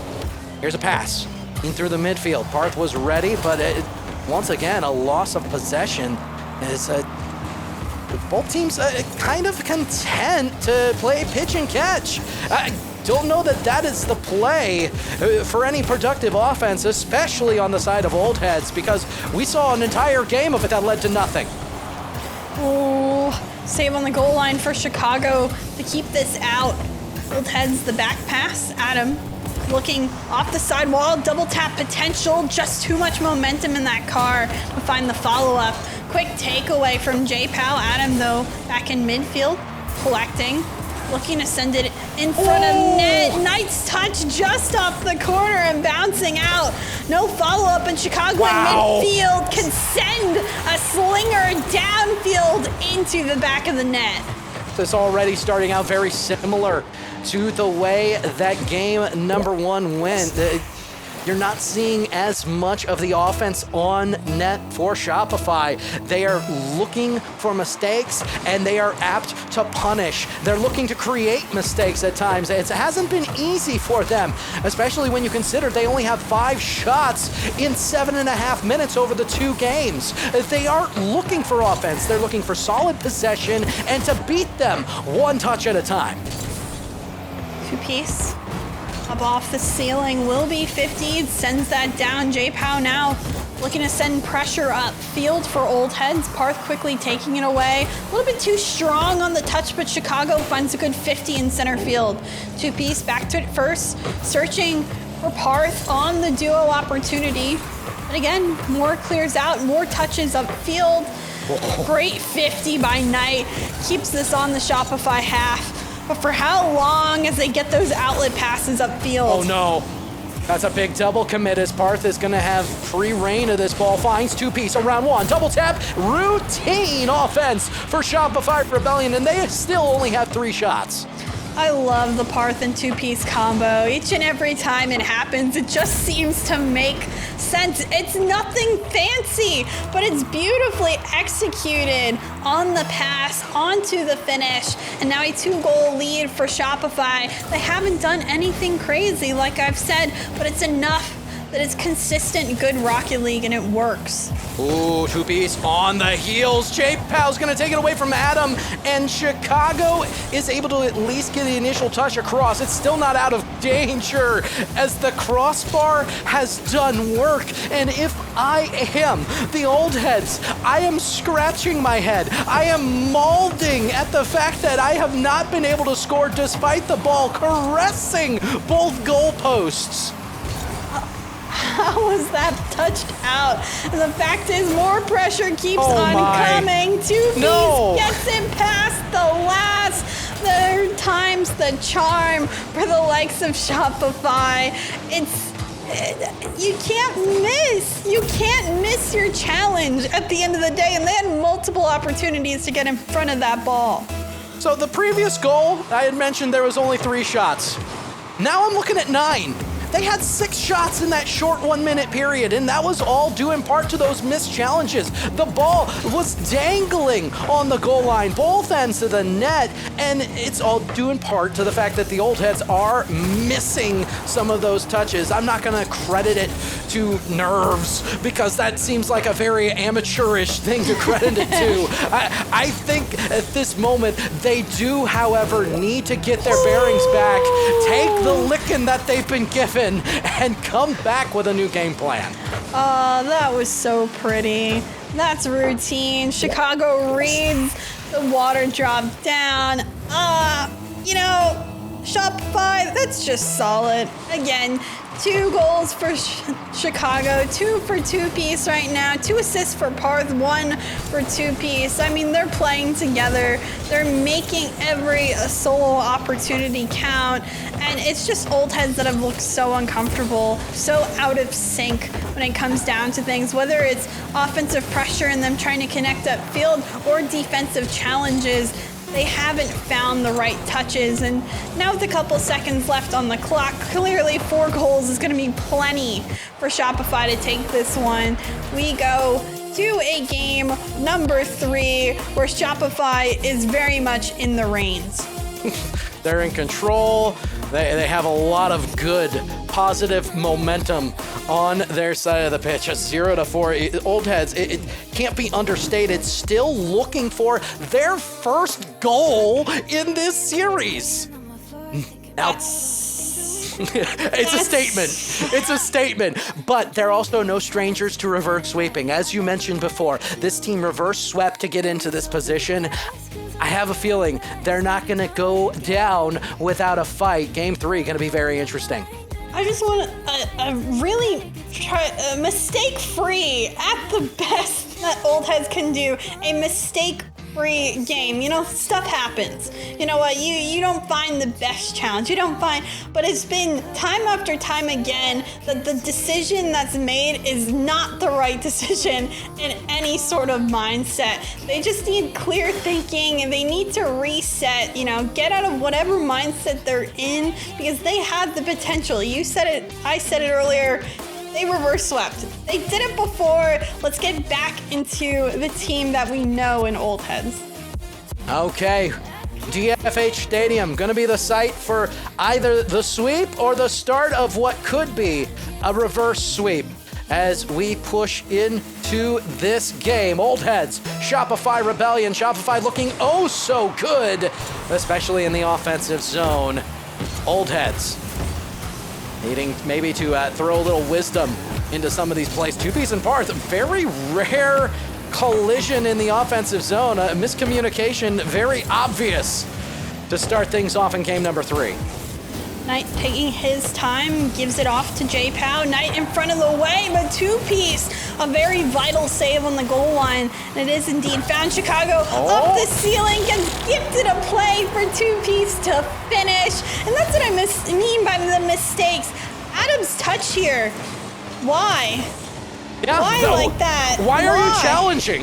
Like, that is, I can see the dropping it down, but there is no real credible offensive or defensive play off of that touch when you're trapping it against the ceiling. You're just giving Chicago the opportunity to anticipate, to get the read on, and oh my, the Old Heads are falling apart right now. This one a miss initially, but 2-piece gives himself his own follow-up off the ceiling, and the placement on that shot could not be any higher or else it would have bounced out. Accuracy is there. Shopify looks good. No mistakes to start off this one for them. There are mistakes. There are mistakes, but they have been unpunished so far, especially when the ball is dangling on the goal line. Okay, that needs to be the first goal. Considering we've seen the ball on the goal line just slowly dancing, pretending that it wants to go in multiple times in this series, I'm kind of surprised it finally went in. So, Old Heads, the scout may be flaking, but at least you have something to go on. You have that first goal. The ice is broken. Control the ball. Get it into the offensive zone, and don't allow 2-piece an easy goal. Adam will do just that. Knight now with time. Not much boost though. We'll take it to the ground, send it out to Adam, but Chicago, a very important save that's made. Parth can't send it out, not enough boost. 2-piece last back, we'll get to it, but it's in middle field where Knight has no boost to follow up on that play. Instead, Chicago, a 50. Parth, the flip on accident, but 2-piece will pick it up instead. Now Parth looking for the challenge, bumps Knight's car. Chicago tries to come on in, but Adam the 50, 2-piece off the side wall, and the defense holding for Old Heads for now. They're able to get a nice transition out. J-Pow extends this further, but it is taken away, at least temporarily, by the side of Shopify. I've liked some of Adam's touches, but mainly in the offensive zone. There have been one too many. Well, I mean, we saw the one earlier, but he's finding ways to set the ball up perfectly. It ends up leaving touches just like this for Chicago. And if you have a touch that needs a follow-up, you need to make sure that there is a communicated follow-up, or at least a general idea, someone else going for it. Adam, this is multiple times. The initial pressure on this play was created by a weak touch. The old heads absolutely need to tighten up some of these touches. Another one from Adam in the midfield. What was the point? I really think it's not nervousness, but more frustration at this point in the series. I'm seeing mistake after mistake come out, and it doesn't look right. It really just seems like the mindset not there. Again, we're asking ourselves, why are you touching that? And forcing touches, forcing plays, forcing yourself onto the car, onto the ball is just ways to get frustration out, in my opinion. That opportunity there, again, could have been possible, but was the communication there to make it possible at the end of the day? I don't know what's happening in the background, but certainly it just doesn't seem like they're working together like they should be. Definitely been a couple of misses, and the most recent one, a chance for a breakaway. J-Pow just not able to get there. It's definitely a feels bad moment. A collision together. Chicago, a chance for a double tap. That's going to be down in the box. Adam is able to clear away, but it is going to be quickly interfered with by Toothpiece. And once again, Shopify Rebellion pushing into the offensive zone. Parth comes through, and another ball set up in the danger zone. Nice touch in the corner, not strong enough. J-Pow doesn't get high enough, doesn't challenge that fast enough. Parth just simply outbeats in speed. But again, I feel like the communication on that play was there for Shopify. They are calling the shots when they see them, and they execute on those finishes each and every time. They just seen a bird a minute and 10 seconds. They're going to give themselves the day 3 if they're able to finish out. They're being creative. They're having fun with it. I have a hard time believing Old Heads are going to be able to score 3 here. That being said, at this point, you don't want to chalk the mental if you are Old Heads. It's a GG, go next. Still a chance with 50 seconds to go, but if you're asking me, I don't know how much of a realistic shot they have to bring this one back. I'd love to see some solace. I'd love to see one more goal. That way they are not going into it off of a sweep. I mean, their chances are they're going on to it off of a sweep, but one goal is all it takes to change the momentum. My goodness. It's definitely been a rough one for the Old Heads. Now, chance for a 3v1. Knight, Adam, both up. J-Pal also there's a shot that's saved by Doopies. And once again, we'll phase that across. One total goal for the Old Heads. It's not something that happens often to this team. Definitely not their best look, but I get the feeling they'll be back. On the bright side, I think Chicago looks really good with Parth and Doopies. We didn't have doubts about him clearly going into the series when we saw the rosters come up, but I feel very confident that this roster 3 continue to look comfortable, continue to make plays. Two-Piece and Parth, the combo that we've talked about for so long, sometimes allowing Chicago to make plays to step up. Are they perfect? Absolutely not. But I mean, how long have they been playing together as a 3? Probably not that long. So I'm overall happy from what we saw out of Shopify today as they secure themselves into tomorrow. Yeah, Rebellion was a team that we looked at. We looked at the group that was drafted, and I think you and I agreed before coming into this, this was a team that we felt most likely would be there towards the end in this group, winning the group outright.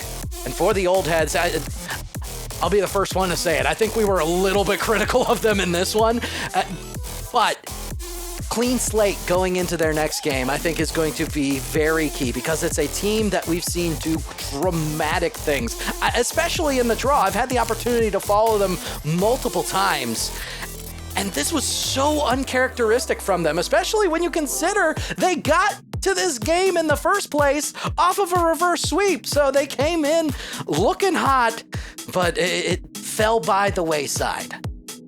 Well, Old Heads will drop down to losers finals. Well, they'll have to rematch the boys There in we order go. to try to make it to tomorrow. Intensity fall 3-1 to the boys in their series in that lower bracket and in this group. So, I mean, clearly Old Heads have done it before. Can they do it again, or do the boys make a lower bracket run after their win? So, a lot of questions, I'm sure, for this group. I'm not going to give a prediction on that losers final because that's just asking to be made fun of at the end of the day. But I know it's going to be an interesting one to see if Old Heads can come back and bounce back in that one in the rematch. Now, the best part is we don't have to give predictions on that because for you and I believe we are done for the day. It is going to be Whoop Shoo and Visionary One coming in to finish things off. And folks, we've seen some brilliant games so far. You're not going to want to miss seeing who continues on to day 3 of the Fall Showdown number 2. It's Bandits on Wheels. We'll see you on the flip side.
out, she holds. It's feeling like we've been here before. We're both so broke. That's something that'll keep us afloat. Don't walk too slow. We can't keep falling deeper again.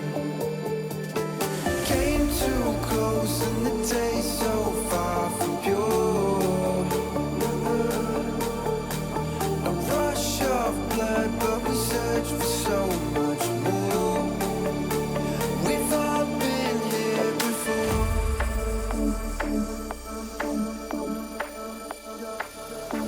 We've all been here before.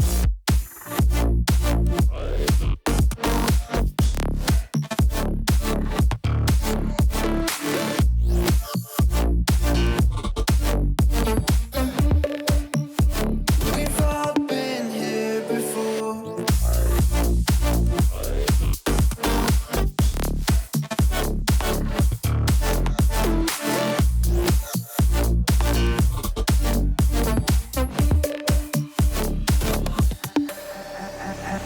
Hand out, she holds. It's feeling like we've been here before. We're both so broke. That's something that'll keep us afloat. Don't walk too slow. We can't keep falling deeper again. Came too close and the taste so far from pure. A rush of blood, but we search for so much more. We've all been here before.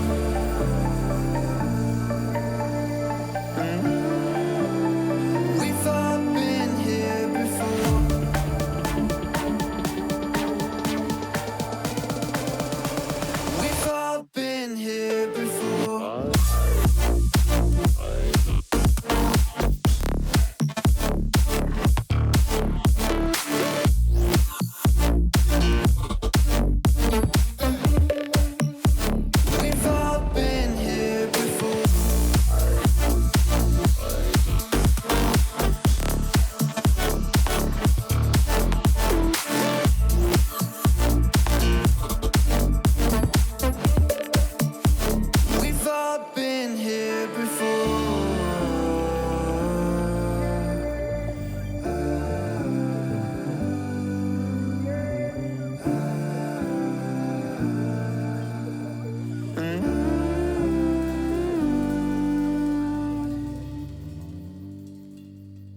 therapy. My fear gets the best of me. I can't seem to understand how you do this to me. You've been running in circles inside my head. Wasn't looking for love, but baby, I found you instead.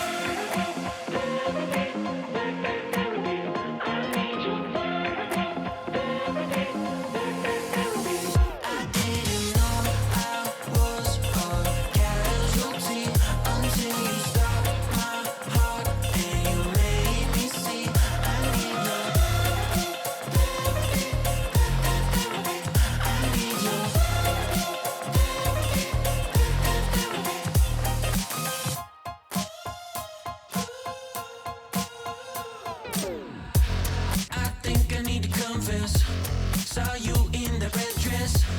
I can't seem to understand how you got all that finesse. Still been running in circles inside my head. Wasn't looking for love, but baby, I found you instead.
Can you feel it? The fire in your soul, leaping at the chance for love. Can you feel it? Haunting your senses, letting all your feelings go. But I can feel it rushing through my veins. Your love's the only drug I know. But we've been playing the hand now we're dead, so we can light it up. I know that we can make it through the night, but I can feel the fire inside, so there won't be no fear tonight.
Hello, and welcome back to the $7,000 Bandits on Wheels Fall Showdown number 2. This is day 2, and it's also sponsored by Psyonix. Whoops you, Visionary One in the booth today. Viz, it's been a long time, man. How you been?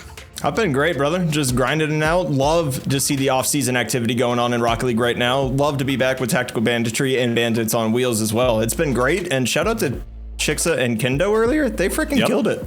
Chixa and Kendo, two of my favorite colleagues to work with, especially Kendo. You know, I look up to that man so much. So good. Such a good caster, and good to see him in the booth as well. But enough about us. Let's talk about this tournament that we're a part of right here. This is Bandits on Wheels. We're gonna do a quick little recap for you guys in case you guys missed some of the action.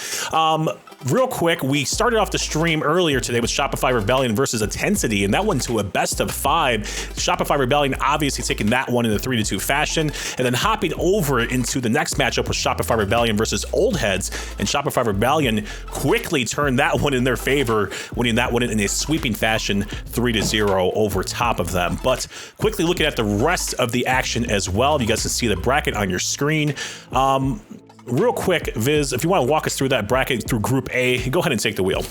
Yeah, for sure. It wasn't really a surprise. Obviously, hey bro, your Tactical Banditry Bandits on Wheels Fall Showdown #1 winner. Just going through clean sweeps. So we actually had teams that were invited winning today, which was great because none of the invited teams made it through uppers last week. So definitely excited to see hey bro and see them kind of continue their dominance. Obviously, 1901 and Boulevard is going to be a fun matchup as well, with Luxie getting dropped out early after losing to Hey Bro, and then of course getting swept as well by Boulevard. And Luxie actually made a run to the third day of the tournament last week. So definitely kind of a dichotomy here, seeing those different teams coming in like 1901. It's been a lot of fun. And you go down to the bottom side, of course, you see NRG getting taken to 5 by First Class, and that's actually going to be the next matchup we're looking at.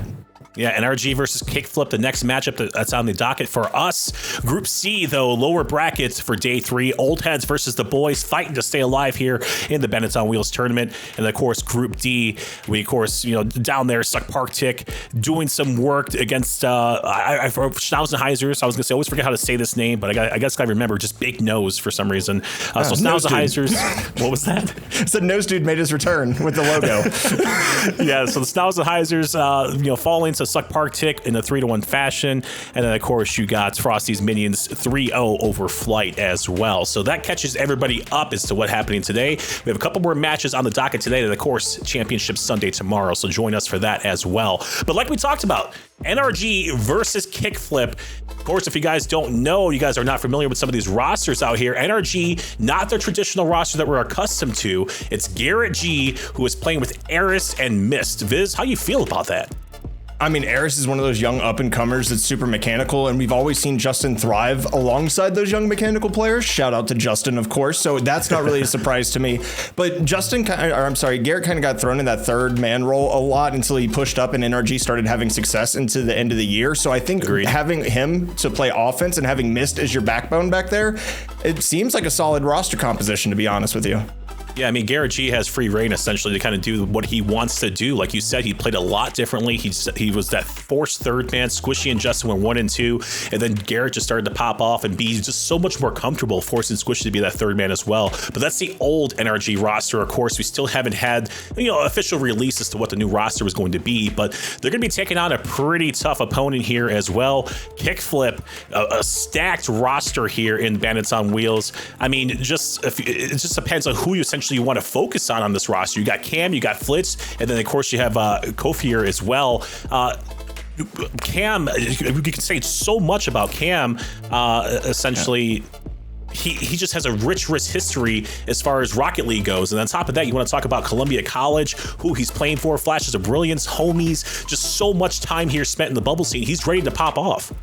And we saw that with Hey Bro last week, right? With them taking the win over all of those teams that we saw that were, invited. So I'm always excited to see these players when they're coming through the rungs, when they're coming through CRL, everything else. How can they compete versus the best? Now, obviously, it's an off-season tournament. It's a different look NRG. I don't think that matters, especially if you're Cam. You want to prove that your name, it deserves to be up there with Garrett G. Agreed. And of course, you got Flitz, the man, the myth, the legend himself. Has been, pretty much everywhere in the RLCS scene as well. Fresh off the Gaming Gladiator roster as well. Just got released. I think it was back in early October. So he's trying to find his home and trying to make his mark here in the bubble scene as well. So hopefully everything's going to be all fine and dandy for them.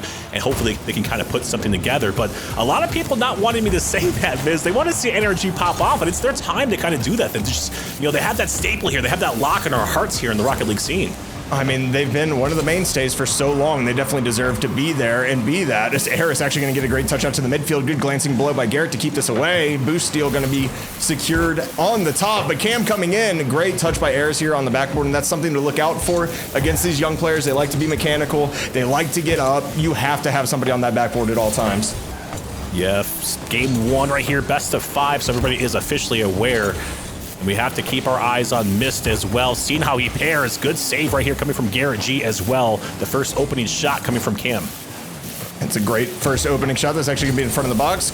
Kofor going to go ahead, suck that one back down into the corner. So we're seeing just a lot of boomer ball, a lot of that feeling out that you get in game number 1. Zaris actually going to get this out. Double commit on both sides. Zaris has to get out. Miss going to be here in the midfield, just trying to keep possession, but it's going to be Kofor going to be able to get this one away. Going to leave it for Cam. It's going to be off target, and Garrett, nice little wave dash off that wall to buy himself some space, and a great backside demo by Eris to clear out even more as they continue to push this down the pitch. Eris hitting this up high. Flitz is going to have the read, but it's looking like that lockdown pressure is starting to come out right now for NRG.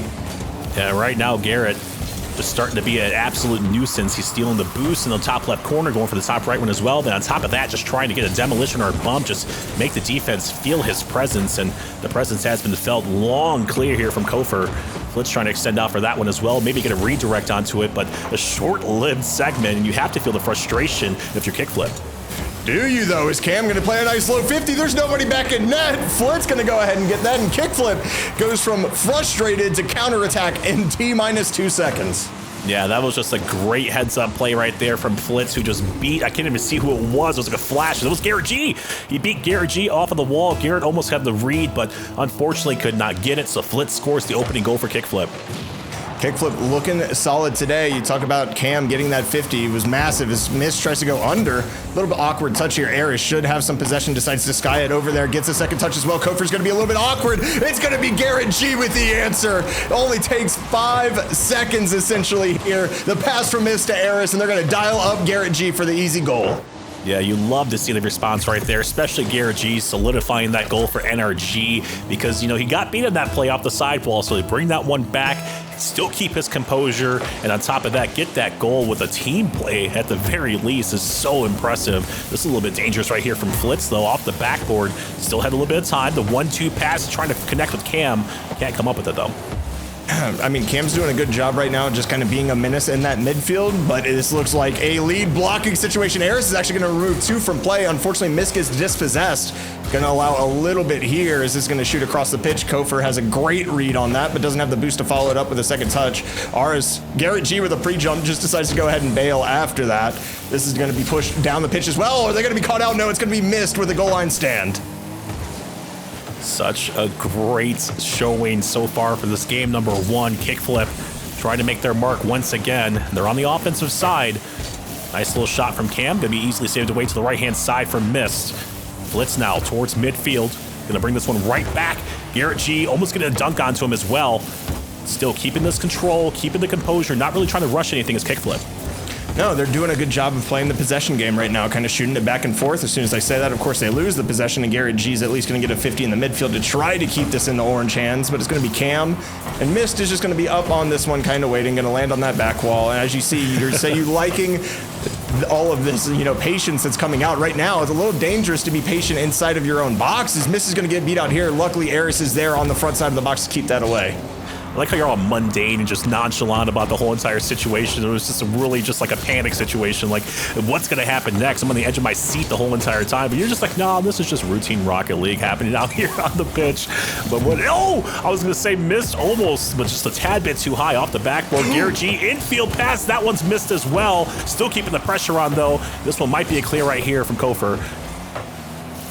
Flitz finally going to get that clear. That's going to kind of be pushed down. A little bit awkward. Cam's going to be able to get it over the top of one, but Garrett's going to be able to get it away. And I think the reason, you know, I wasn't panicking is because we've seen the defensive rotation out of NRG be so solid so far. They're always covering that front post. Great flip reset by Eris here. Miss going to come flying in for the challenge, not able to find it. But they look calm, cool, and collected right now. You know, they're kind of just taking advantage of the opportunities that they're given. They're not really pushing up too hard. They know it's a tie game, and they're taking advantage of that as Eris is going to have a shot on net. Perfectly slotted upper 90. Going to give NRG the lead with 37 to go. I love to see it. I followed Eris in his career. I'm lucky enough to cast him early enough in his career as well when he was playing with Scuzz Esports, and he was just a standout player on that roster as well. And here he is on NRG right now, representing in the Bandits on Wheels tournament, taking the lead with 37 seconds left. You just love to see it. Ooh, double demo. You definitely love to. Oh my. Demo. Okay. Yeah. You know what? We're just playing bully ball at this point. Let's remove everyone possible from play. As Kofer's actually going to have to get back to this. Garrett G taking his time, goes for that backwards flick. Not going to be able to find it. Kofer going to be able to get that one away as Miss looks to apply that pressure. Kofer's going to be a little bit awkward here. Is able to get the touch. Not a lot of boost to their name. Just going to try to play a 50. Shot back out to the mid. It's going to be Cam here. Looking for an extension down the pitch. It's going to be Garrett cutting that one off. But Flitz on it over the top of one. Is anybody in position to shoot? The answer is no. Unfortunate right there for KickFlip. They needed that one bad, but the ball is still up. We have extracurricular activity and Kofer not able to catch it. It's going to be NRG taking game number 1. Yeah, that's unfortunate right there. I thought Kofer maybe had a chance at that one towards the 0-second mark, but at the same time, just a little bit hard to read that one off of that tough ceiling pinch right there. But NRG taking this one 2-1. Impressive start right here for NRG. This is definitely the right direction as to where they need to go. Garrett G walking away with the goal. Also, Eris walking away with the goal as well. And I love to see, even though we didn't really see Cam really strike, he was at the right place at the right time. A majority of those plays, it was either him and Flitz hooking up or him and Kofer hooking up, but it was just slightly off, and the chemistry is there. I promise you guys that. KickFlip is looking strong. They certainly are. I mean, NRG did get taken to 5 last one. I don't know if they weren't warm, what else was going on, but we've seen that they can bleed, right? But after that first goal was allowed, when Garrett kind of got beat out his third, they kind of played a little bit further back and played a more counterattacking style, which is what we've seen out of NRG for so long. So if Garrett trusts these players to play the style that he's probably the most used to, I think that bodes well for the remainder of the series. Eris fires his first shot of the second match, a little bit too high. This one's gonna be off the backboard. Flitz with a far clear as well. It's gonna be quickly gathered up though by Eris. Over into the corner now. A little bit of a dangerous situation for KickFlip to be in, because the boost starvation is real. Garrett G, just easy routine shot. That was gonna get a little bit of right post love as well. And NRG start off in front.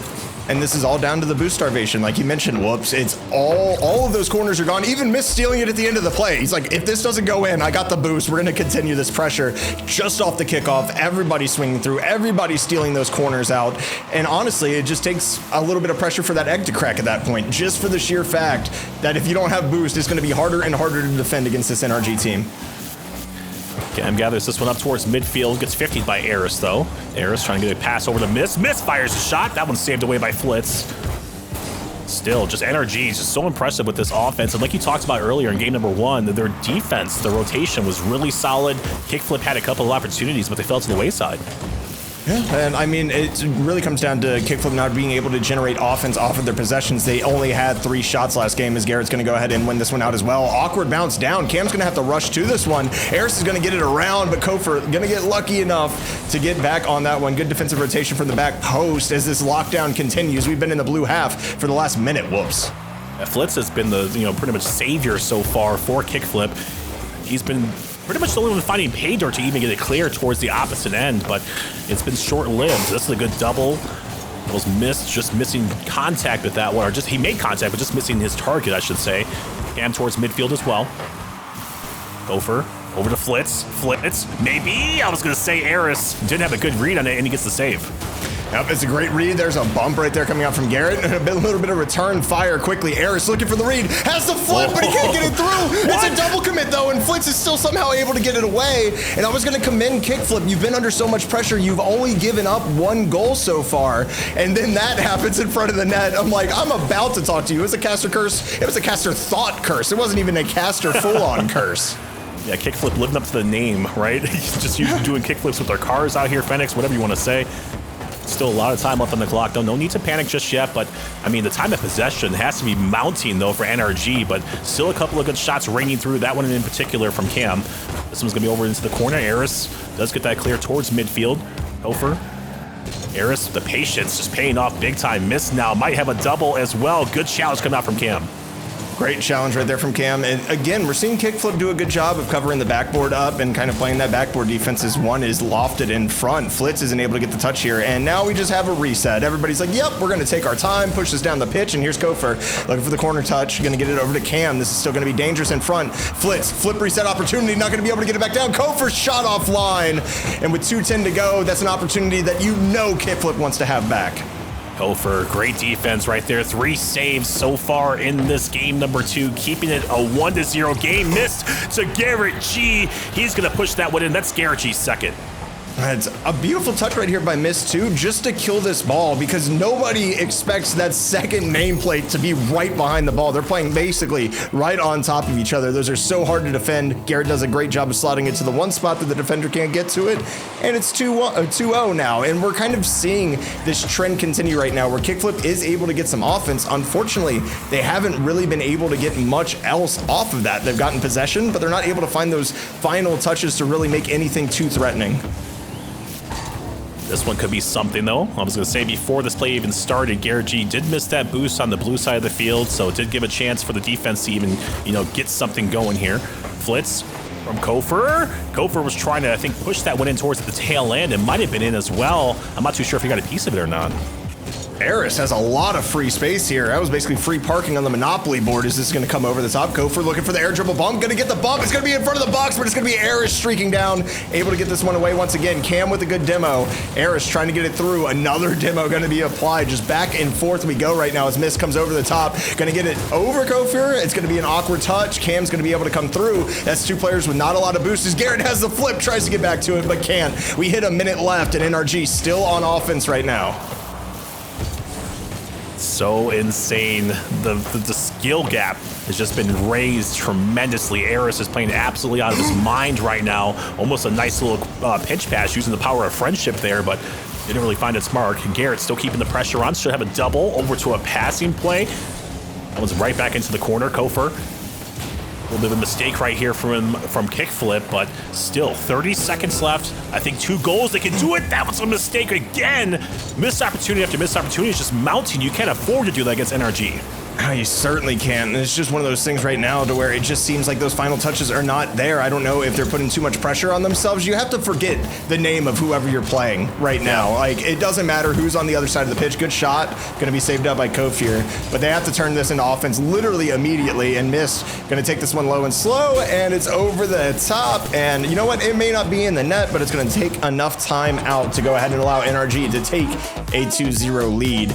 And that's all I really need to see. They brought out the passing plays. Unfortunately, they weren't able to connect. But again, look at the shot disparity coming out in between KickFlip and NRG. You have 13 shots coming out for NRG. You have a total of 6, which actually doubled the amount that KickFlip had last game. So I'm excited to see them kind of bring that. However, they just haven't been able to have the accuracy, the pace, or, that counterattacking ability to really put themselves in advantageous situations. Yeah, I mean, look at Mist in particular. You want to highlight somebody on this offense. Mist with 9 shots, just keeping that pressure. On top of that, I want to just, tip my hat over to Garrett G as well. Garrett, Eris, everybody, the whole NRG, let's just blanket this one. The whole NRG team, this whole entire game number 2, just kept so much pressure onto the backs of KickFlip right there. It was just tremendous to see just that amount of just pressure being mounted. And it was so hard for KickFlip to escape on their side. And when they did escape, they had just a bunch of missed opportunities. Cam was there in scoring position several times. He could not get it done, but that's neither here nor there. It's do or die time now for KickFlip. Officially on match point is NRG, so KickFlip has to get their act together, and they have to play peak performance right now if they want to bring this one back. Well, that's one way to do it. Beat out 2. Cam has an open net. He's not going to miss from there. And hey, we get the first lead technically coming out for KickFlip. 1-0, 15 seconds in. That's just a great touch by Kofer right there to be able to get it away. And Cam, just with the open net, ice in the veins. Okay, let's get us 1. Let's see how we play with a lead. I agree. This is definitely how you want to start off right here. KickFlip in front, scoring that first goal, and you'd love to see, finally something happening. This is a 1v2 situation. Cam does win that exchange. Great job right there on the defensive end from Cam. He was in pretty much no man's land and dead to rights at the same time. And speaking of dead to rights, Garrett here. Oh my, okay. A little bit of a lead block situation once again, and Garrett's just gonna carry this almost the entirety of the pitch. Gets the flip reset right here, and that last little bit to just get it away from Flitz. Oh my, Garrett, the placement, sir. That was absolutely insane. Garrett looks like he's in free play out here with just a bunch of the AI bots, and no one challenged him whatsoever from midfield on. Ofer has a chance as well. Does use his flick to try to extend that play over towards the other end. This one hits off the ceiling. Eris does get the waterfall save. Back towards midfield we go. Flitz might have a size up right here. This one not going to touch the ceiling. Flitz maybe going for the flip reset. Garrett G snuffed that one out. Cam with the putback. That one's saved away as well by Mist. Mist was on 4 boosts as well coming off that sidewall. Great job just cutting off the angle that he saw in front of him as this is going to be a round 1. Making a round 2. Gopher already up on this. He's going to have the dunk he does, but Flitz just a little bit too close and Cam has to play it over to the side. And it's just those minute positioning errors that we're seeing right now, making this so difficult as Flitz keeps this in play, but we're not going to see anything but possession right now for NRG as Flitz continues to chase that one out and Mist finally gets it out. Eris right here going to be cut off. Garrett has to fall back. Cam with a shot opportunity. Going to be there, popped up by Mist. Garrett is there with his old teammates' certified move, the in and out save off the backboard, and that is beautiful to see as Eris actually took this away from Garrett. A little bit of scrambly defense going to be coming out, but it seems like they're going to be just fine for now as the barrage comes in from KickFlip. I'll tell you what, Viz, I think KickFlip heard you. They were like, you could not have that amount of shots on target. You guys actually have to produce results. And, that's what they're trying to do right here. They have a ton of shots so far. They scored the opening goal. But on top of that, I love how just the respect came with once again, squishy save. But I love the respect that is being given to them from NRG.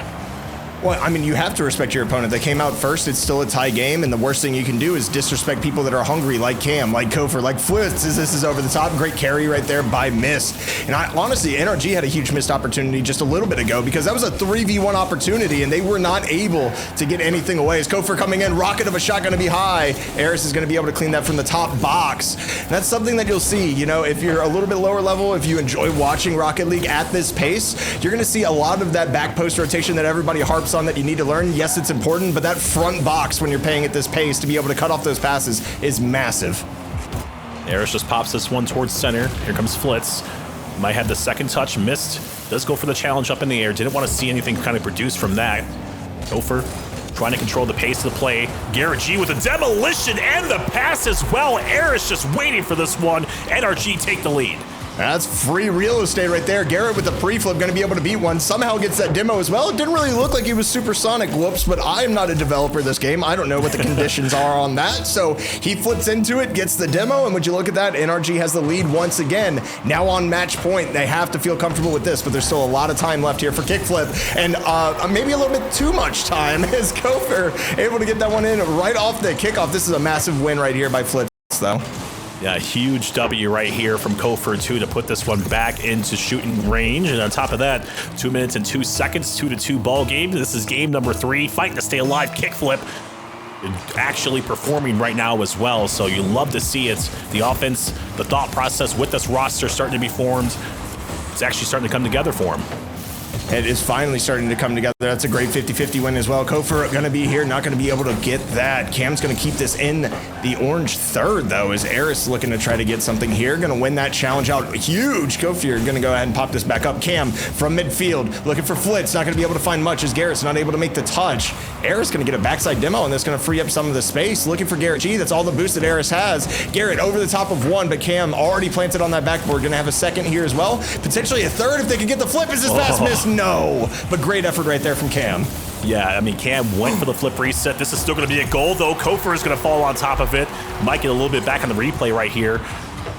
Garrett G just kind of losing that challenge. Is a huge dunk right there from Kofor. And on top of that, solidifying that goal to regain that lead for KickFlip. Like we talked about beforehand, fighting to stay alive. But going back to that Cam play real quick, I love the thought process there. He went for the flip reset. He only had one man to beat, and he almost made it work. If it was anybody but missed, I think it would have worked. Yeah, you're not wrong. Great drop down pass in front here. Triple commit from the defense, but Eris doesn't have a lot of boost to get around this. This is going to be dangerous again as you see NRG start to push up just a little bit harder and try to push that pace down.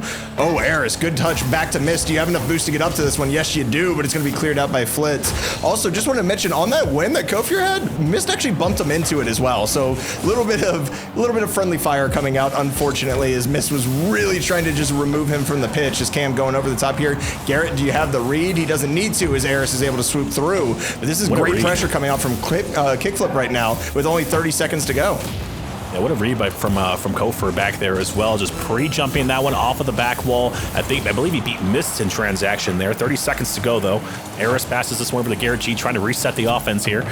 Maybe about 20 seconds left for KickFlip to kind of hang on. The pace of play dramatically slows down, as I think a lot of people not really trying to take too many risks. On top of that, look at the bulldozer coming through on the goal line. His name is Eris. Missed. It's taken away by Flitz. That one's going to fall over towards the wayside. Maybe one more reload here for NRG. Garrett G has enough boost. A little bit of a misplay here into the corner. Kofer going to go ahead and get the dunk. Garrett G, maybe. Oh my goodness. Towards midfield it went and it fell. KickFlip stay alive. They win game number 3. This is something you love to see coming out of KickFlip. Look at the shot disparity in this game. Everything's kind of been flipped on their head. KickFlip was able to secure that possession, but this time they were able to also go ahead and swing it into actual dangerous opportunities. And we see the demos, NRG, super demo heavy, have 8 on the board. KickFlip with only 4, but they came at optimal times to really free up space and kind of stop the NRG pushes entirely. Yeah, I mean, it was an impressive performance for sure. We'd love to see finally KickFlip hitting the pay dirt. We were talking about it in game 1 and game 2 as well, how close they were to actually scoring some goals. Cam was just right there, right place, right time, just couldn't put the shot on target or was just snuffed out by NRG's defense. But regardless of the fact, they started clicking on all cylinders here. And on top of that, they started controlling the pace of play as well. You start to see a ton of pressure starting to be mounted from them onto the orange half of the field. And that's what resonates all those shots on target. Think back to the opening half of that game. So good job from KickFlip right there in game 3, but fresh 5 minutes on the clock right here, Viz, and you know, this is still match point in favor of NRG. That doesn't really seem to matter though. KickFlip, if they continue this pace, Cam shot on net, Eris, what a save. Miss is able to get this one away, but pays for it with his life as Garrett looks for the transitional opportunity, not gonna find it. Cam gonna go ahead and turn on this, and Garrett out for blood as well. Eris gonna get this one, waterfall down, not gonna be able to find a shot, however, as Kofier gonna get this away, and Garrett's gonna be isolated here as Eris starts to rotate on that back post, gonna be able to get that away. So a lot of transition, a lot of ping pong back and forth in the first 30 seconds here. Yeah, huge opening statement right here. NRG going right back to what they know, keeping this pressure right onto the backs of KickFlip. Cam, the strategic touch. Eris gonna boom that one off of the top ceiling, and the Cam, a little bit of a mistouch right there from Cam. Garrett G now wrapped up in the corner. Mist wrapped up in the corner as well. Maybe going, he went for a fake. I do like that decision making right there from Mist, trying to leave this one up. You know, to Garrett G, trying to leave it up for Eris as well. Mist has been popping off as well, though. I mean, I want to see him be a little bit more active on the offensive end. Yeah, and that's kind of the gripe that we had when he was playing with Burgers last week as well, right? Like, when Mist was actually active and involved on offense, that's when they looked their best. So yeah. I'd like to see him start pushing up a little bit. But, you know, it kind of just comes back to what you're used to. You're playing with the second rosters. That's a great shot on target. Going to be cut off on the passing lane. Garrett going to be there as well. Flit's going to be able to get that one away. The pressure is there, but this looks like it'll potentially be a reset, as Flit's going to just bop this one across the pitch. Eris has the cutoff once again. Cam with the read right on back, and we are playing just midfield possession simulator right now as this just continues to go back and forth, and we're not even getting past the third until that final touch by Flitz. Yeah, I want to say that this is high-level Rocket League play here. I always call this like battles of defenses. If anybody likes football out there, this is pretty much, oh my goodness, Eris, never mind. Go ahead and just shut me up as I'm talking about my monologue here. Watch this one back. Garrett G up to Eris. Eris using the bottom side of that Fennec, just in the lower 90, gets the first goal here for NRG. It's a great pass and a great beat by Eris right there. You get the opportunity, they're going to dive, I mean, you have to be aggressive on defense. You can't keep continuing to get that taken away from you if you are KickFlip here, right, versus NRG. So I respect the hustle, I respect the grind, but I also respect Cam's shot off the sidewall there. Let's pull out the protractor. Whoops, what are you thinking about, a 170-degree angle right here? I have no idea. Cam's in college, so he probably can tell you before I could, but the demolition from Kofer onto Garrett G, the savior himself that we know and love, basically I think solidifies that goal for KickFlip to tie this one right back up. Oh my, Garrett able to beat 2 once again as this is coming over the top. Flitz is going to bump him, and this is just kind of awkward back and forth right there as Garrett just continued to get bumped onto the ball. Missed double fake right there. Okay, back pass, very smart, going to get it through Cam. Here's Garrett with a full tank of boost, however.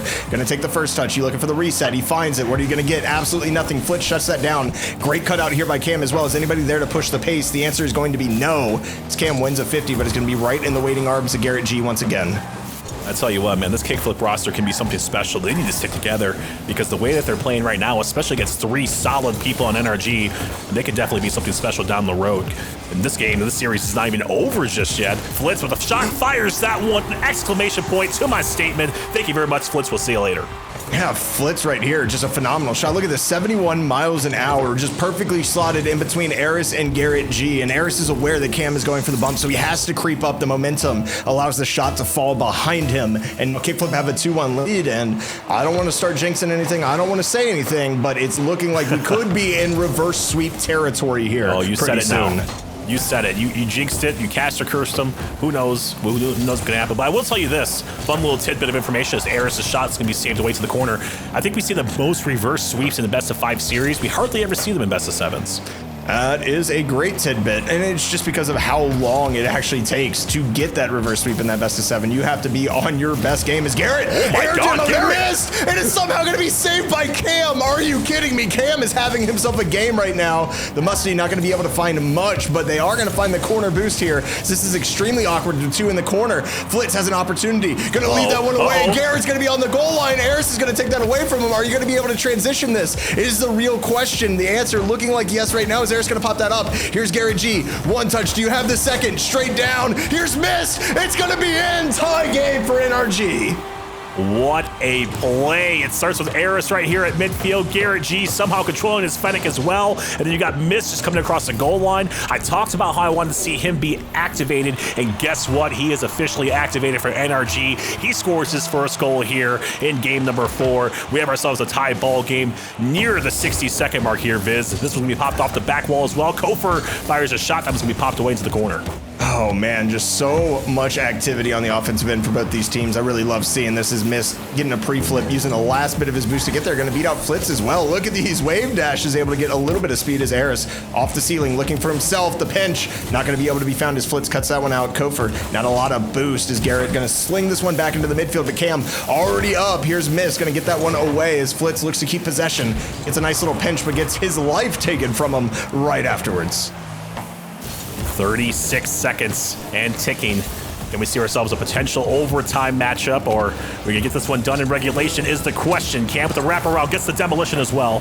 Missed. Does pop that one into the corner. Back to the blue half we go. Good 50-50 right here from Kofer. Onto Eris. Wraparound pass. Missed, denied. Garrett G, though, with the response. Can he get the secondary touch? Almost trying to get the dunk onto Cam as well.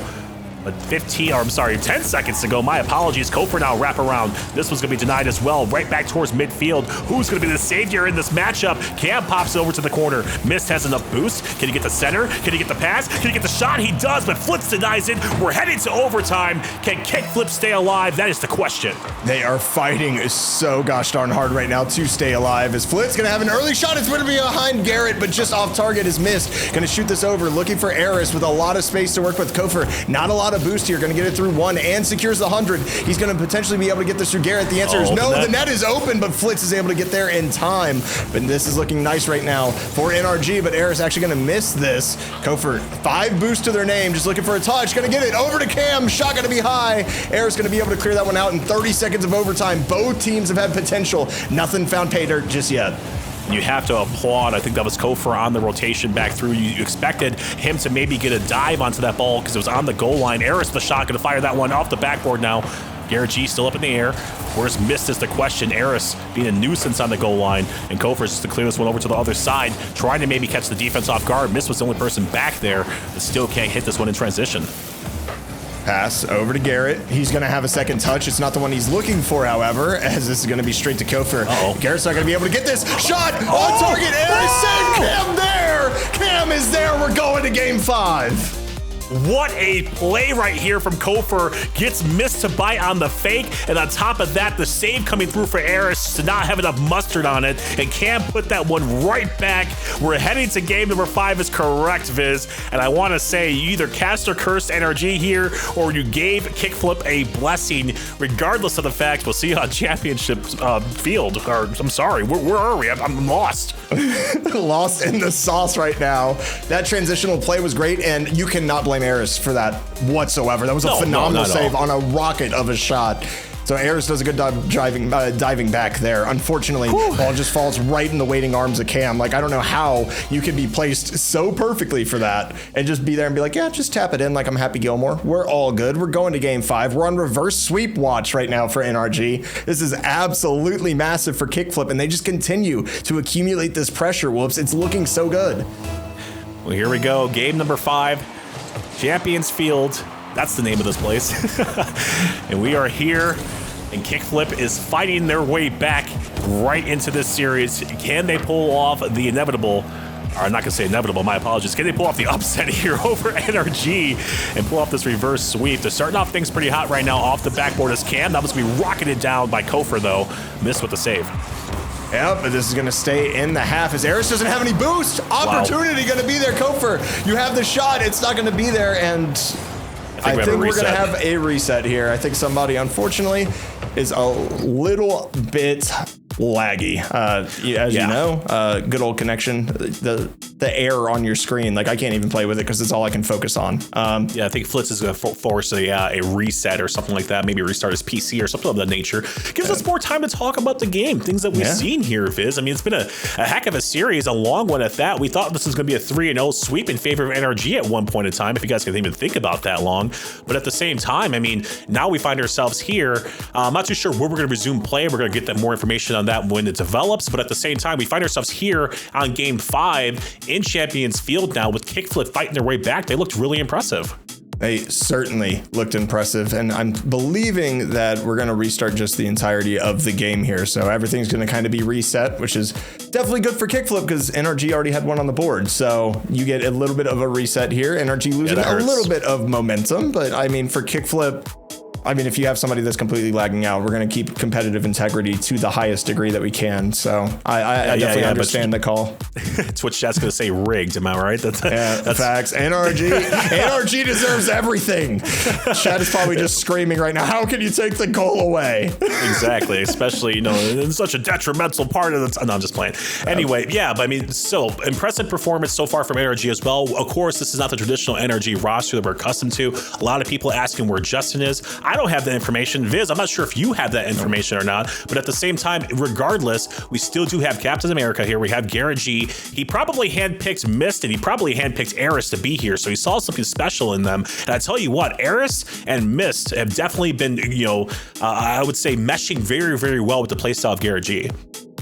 I think that's one of the things when you've been in the RLCS since quite literally season 1, you're very adaptive at that point. You've played with all different kinds of players, and it just gives Garrett the kind of ability to fill in where he needs to. And I think that's kind of where his most underrated statistic is. Everybody loves Garrett, right? And everybody, I mean, he's Captain America for God's sake. He has brought us a championship. At the end of the day, though, I think his flexibility with the teammates that he's playing with and the ability that we've seen out of them is kind of something that's always been underrated. As we get an early shot on, Eris going to get a decent clear right here. Flitz is going to be awkward. Garrett's going to get a 50-50 directly in the midfield, and it's going to be Eris once again getting one touch, make it a second, but it's going to be right in the waiting arms of Kofer as Garrett gets a demo on the backside. Is he going to be able to be on defense in time? The answer is yes. What a save from Garrett right there. On top of that, picking up the possession towards midfield as well, trying to push this one over towards the right-hand side. Kofer, but missed snuff that one out. Kofer almost with a backwards redirect there, too. Couldn't quite put that one on the money. Kofer, once again, just sticking with this ball. I've said his name like 15 times. Flitz, though, going to go ahead and find pay dirt as well. He's going to score first for KickFlip. I love to see this right here as Eris. That's just so difficult to deal with right there. If you're missed, you don't know where exactly it's falling. If you're on ball cam, it's spinning 470 degrees around your face. You kind of have to wait it out and see what happens. Unfortunately, just gets beat to the ball, and we have a complete reversal of what we saw in the early going of the last one, even though, of course, it doesn't count as Garrett looking to get this one back. Yeah, of course, but KickFlip able to get out to a lead again, and when they've been in the lead, they haven't dropped the game just yet. So we're going to see what happens. Officially a minute and some change off the clock as well. Eris with a drop-down pass. No one to receive it, though, from NRG. Still with the pressure, though. A little bit of a hurriesome defense is KickFlip. Eris off the backboard, trying to find something. Almost found the angle. Garrett G with the putback as well. The double commit comes out for KickFlip. And like I said, you have to be 100% if you want to beat NRG. It's just Eris finds the gap in between two defenders for a perfect pass. And you know what? Sometimes the best passes are missed shots. So you know what? He had an angle. He was able to hit the angle, and Garrett's able to clean it up. But that's the one thing that I've seen so far. When the games aren't in overtime, NRG's always had a quick response to go ahead and get, the game tied back up. As Mist is actually going to find a way to slap this one. I thought that was going to be saved. Apparently it's not. It was much more dangerous than it had appeared, and that's going to be NRG with a 2-1 lead. Yeah, this is a good putback right here. Like we talked about beforehand, Mist needs to be activated as well. Garrett G so far playing that number 1 role, I would say number 1 role, and being the leader, being the disruptor here for NRG on the goal line has just been, working out for them so far. And to see Mist on top of that, just kind of, start to find his mark here on the offensive end. You see 2 back-to-back saves, of course, from NRG. But you see them start to find their mark. It's going to be worrisome if you're KickFlip because Mist cannot be activated. It's going to be really, really hard of a game for them to come back in. Yeah, and that's going to be awkward. Oh, Mist gets a nice little glancing blow there to get it over to the side. Here's Eris looking for 2. Not going to find it. Kofir, are you going to be there? It's going to be Cam. Shot on. Oh, and I think that might be a forced own goal right there. Mist diving across the net. You're going to see an orange trail where that ball ends, and Eris just unfortunately not able to get that double Cam. This shot might have been out, and it looks like it was. That is painful. That's heartbreak. Heartbreak central right there. The equalizer, though, for KickFlip. You got to love it if you're a KickFlip fan, if you're a fan of Flitz, Cam, or Kofer.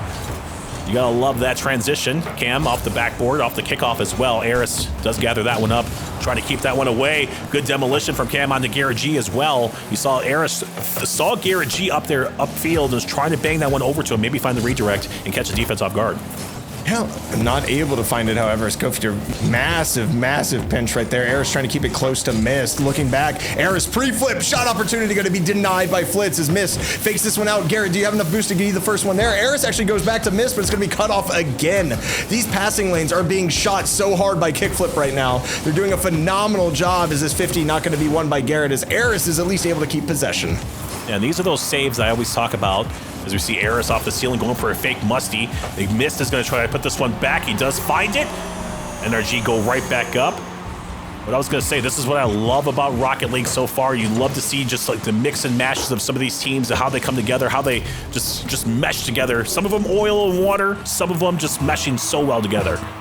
Yeah, some of them oil and water, others oil and vinegar, the perfect salad dressing. You love to see it. This is going to continue on. Right, yeah, exactly. Garrett actually going to get beat out on this one. Is he able to get back to it? The answer is no, but nobody in position for KickFlip as they are down 1 with 2 minutes to go. There's plenty of time for this game to be swung back. However, being in this position right now and Kofir just having to delay for time, actually going to beat out Mist on that challenge. Flitz over to Cam. Shot's going to be just wide as Garrett G going to be able to go ahead and keep this one close. There's a lot of space actually given up by KickFlip here. I'm not sure if I like that, as this is going to be down and around. Mist just popping this one up. Eris going to be there 50-50 directly downward as Garrett looking for 2, going to find 2 right onto Cam's hood.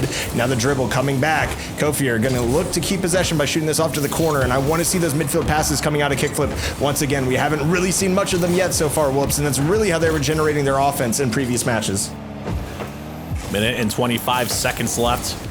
Starting to see KickFlip be a little bit activated here. Good dunk right from Kofir. Flitz pops this one up towards midfield. Short time. NRG, they're very, very patient with this. A couple of these shot opportunities. Another demolition coming out towards midfield. Kofir, it's a good far extension from Garrett G as well. Just playing keep away at this point. They definitely know what's at stake here. $7,000 trying to force over to Sunday as well in the upper brackets. 60 seconds left though, Viz. Can KickFlip come back? I mean, they certainly can. There's opportunities. Here's Flitz with an early one. Cam actually going to be lead. Has the pass. And you say, can they do it? They say, yes, we can. Like they're Bob the Builder coming out. Passing play, little 1-2-1. And Cam, the pre-jump and the redirect going to beat out Eris. 44 seconds to go. We're looking down the barrel of another potential overtime in game number 5. I wouldn't have it any other way as well, but we're going to see if that's going to happen or not, or maybe some heroics happening in regulation. Kofer gets the dunk onto Eris. This has been such a back and forth ball game. Anybody can take this one. NRG definitely the fan favorites in this one though. 30 seconds left. Can they pull this one off? Eris air dribble, so it's complete control. That ball was stuck to the hood of his car the whole entire time. Yeah, it looked like he had some super glue just activated on that as Kofir looking to get a bump. Miss actually isn't going to make contact with this. Eris already up. Luckily wins that challenge. That would have been very dangerous. Double demo on the backside as well. One spawning in and going to be able to swing this potentially. The answer is no as Garrett's able to cut that one off. Looking for Eris. Not going to have the shot on net, but possession still going to be there. To the midfield. Miss. Just high. Can Garrett get there in time? No. Garrett's going to kill this one. We have overtime for the reverse sweep potential for KickFlip in game number 5. Can NRG hold on and keep this one out of their net? 2 back-to-back 50s off the kickoff as well. Champions Field, you gotta love it. No better place to be. Looking at some of the Raptors up, or looking at the Raptors, I should say, up there. Some of the flags hanging up. Of course, we know a couple of people's names who are currently playing there up there as well. Eris, though, over towards the left-hand side. That one's saved away. Over into the corner. Garrett G does pick up that midfield boost, so he should have a little bit of a reload. Kofer says, no, you do not. Eris takes that opportunity away from KickFlip. There goes Flitz, though, still sticking with it. I was going to say missed. Does pop that one right back towards midfield. Garrett fires this one from midfield. Cam in a situation. Garrett with the dunk. This one's off the ceiling. Flitz into the corner. Gets a second touch as well just to continue this offense. Miss gets a decent 50-50, but it's going to be Cam over the top of Eris. This is going to be shot out over to the side. We're going to see if anybody can win this race. It's going to be Mist, able to get this down. 1v1 potential. No boost to follow up, however. Flitz already up on this, not able to make contact as Garrett going to be able to clear this out. Cam stuck in the other half. Potential 3v1 developing right here, but Kofier does a great job of cutting that off again, getting this back over to Cam as Garrett just bumps them out of the way. Flitz up to the corner, not going to be found. It's just back and forth we go. 117 on the clock, and it's counting up. It's not counting down as Miss is able to get the glancing blow. I was going to say, someone has to be the savior here. So far, KickFlip has been the team that's on the offensive prowess. Blitz to Kofer. Garrett G getting juked out. Kofer, flip reset, maybe trying to hook up with Cam. Oh, he's trying to do it himself instead. Kofer puts a shot on target. That one's going to be saved away by Eris, though. Right back towards midfield and towards the blue half we go as well, Fizz. Yeah, Cam has to get here in time. Almost a great demo by Garrett G. Eris is going to be able to beat out one. This is going to be in front of the box. Garrett going to be beat out by Cam. Coming from that top box position once again is Mist. Looks to keep possession a little bit closer. Not going to be able to find it, but the lockdown starting to be applied as Garrett has enough boost to get back down to this and at least challenge it. Going to get the ball soft. Cross, not going to be found. Flitz and Kofi are both jump, however, going to give Mist the ability to win this challenge as we continue to just press on. 2 minutes and 15 seconds into overtime. Flitz gets out one away. Kofi looking for the redirect over the top, going to be Garrett, but Mist already planted on the back wall. Looking for that extension down to Eris. Do you have the double? The answer is no. It's cut off by Flitz as Mist looks to keep pressure here. Cam going to go ahead and just let this one drop. It's going to be right in the waiting arms of Garrett G. Midfield, not going to be found. Flitz gets that one away, and look at the positioning of Eris and Garrett. They're going to have to rush back, but Mist gets a massive clear, able to get this one at least safe right now for NRG. Let's say it, all of these positionings on the field right now, they're just so worrisome because they're so aggressive. A lot of people trying to be that hero, a lot of people trying to be the savior as well. And Kofer, my apologies, to be exact, he was in position as well to try to do something with that ball and just dove on it as well. Cam forcing that one to the back wall. Cam tried to shoot this one on the low side. And of course, you love to see how Flitz wasn't aggressive there. He took his time. He was the last person back and recognized that. Usually you tend to see a little bit of a mistake coming out in the defensive rotation, but that didn't happen here for KickFlip.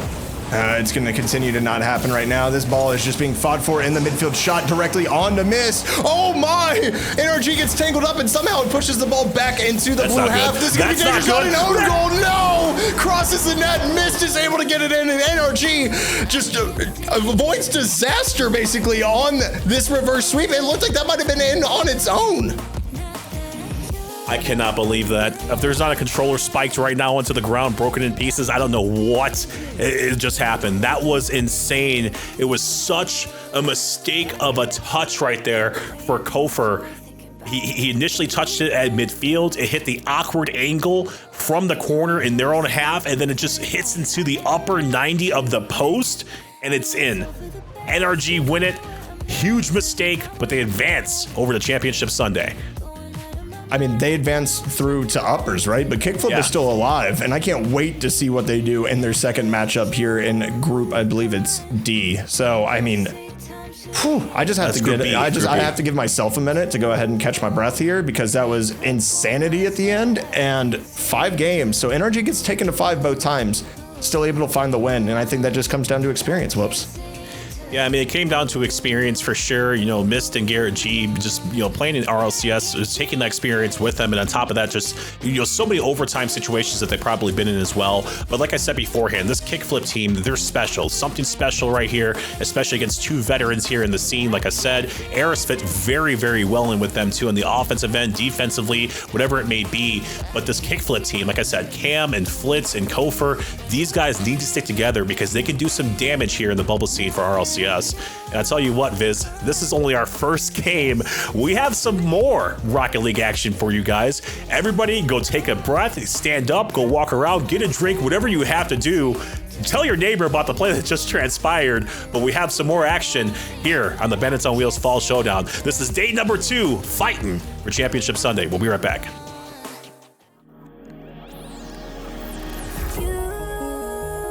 You wanna know my feelings every time I look in your eyes. Baby, I can feel your energy, it's making me realize everything we've been through makes us strong enough. You and I, everything we've been through makes us strong enough. You and I, you and I.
You wanna know my feelings every time I look in your eyes. Baby, I can feel your energy, it's making me realize everything we've been through makes us strong enough. You and I, everything we've been through makes us strong enough. You and I, you and I.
Hello, and thank you very much for sticking with us through that break. This is the $7,000 Bandits on Wheels Fall Showdown number 2, and this is day number 2 as well. Of course, it's sponsored by Psyonix. Viz, we had a awesome matchup before the break. It was NRG, and they were taking on KickFlip. Basically, NRG winning that one in a game number 5 overtime over KickFlip on an own goal. It's an unfortunate situation right there, but KickFlip's still alive like we talked about beforehand. Let's take a look at some of the other matches that kind of happened, see who also progressed as well, making it to Championship Sunday.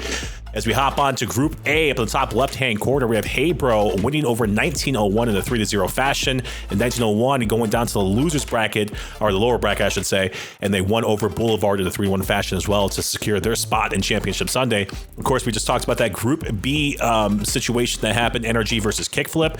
NRG winning that one 3-2. KickFlip down there taking on First Class now, and First Class winning over Team Zealous as well in a 3-0 fashion. So hats off to First Class, Team Zealous. We'll see you guys next time. KickFlip in First Class, though, they're fighting to stay alive. They certainly are, and we're going to see when that happens, but it's not going to be the next matchup, of course, as we're going to go ahead and talk about Group C. We did follow Shopify Rebellion all the way down through the upper side. 3-2 to Intensity, obviously pulling out 3-0 versus Old Heads. Old Heads dropping to lowers and facing the boys, who actually lost to Old Heads originally as well. So interesting to see the run it back.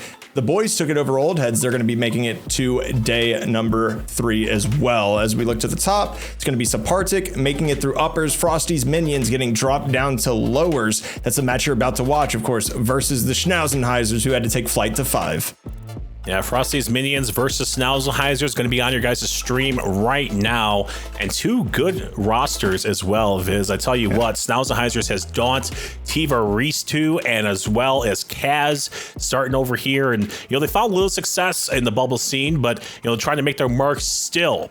This is a tough ask for them to do so because of the fact that they're facing some very, very tough opponents. And I'll tell you what, Com, one of my favorite players here in the Rocket League scene. He played with Lights Out in Bandits on Wheel number 1. Now he finds himself over here on the Frosty's Minion squad, and that's Frosty, Noli, and Com, the starting roster for that Frosty's Minion squad.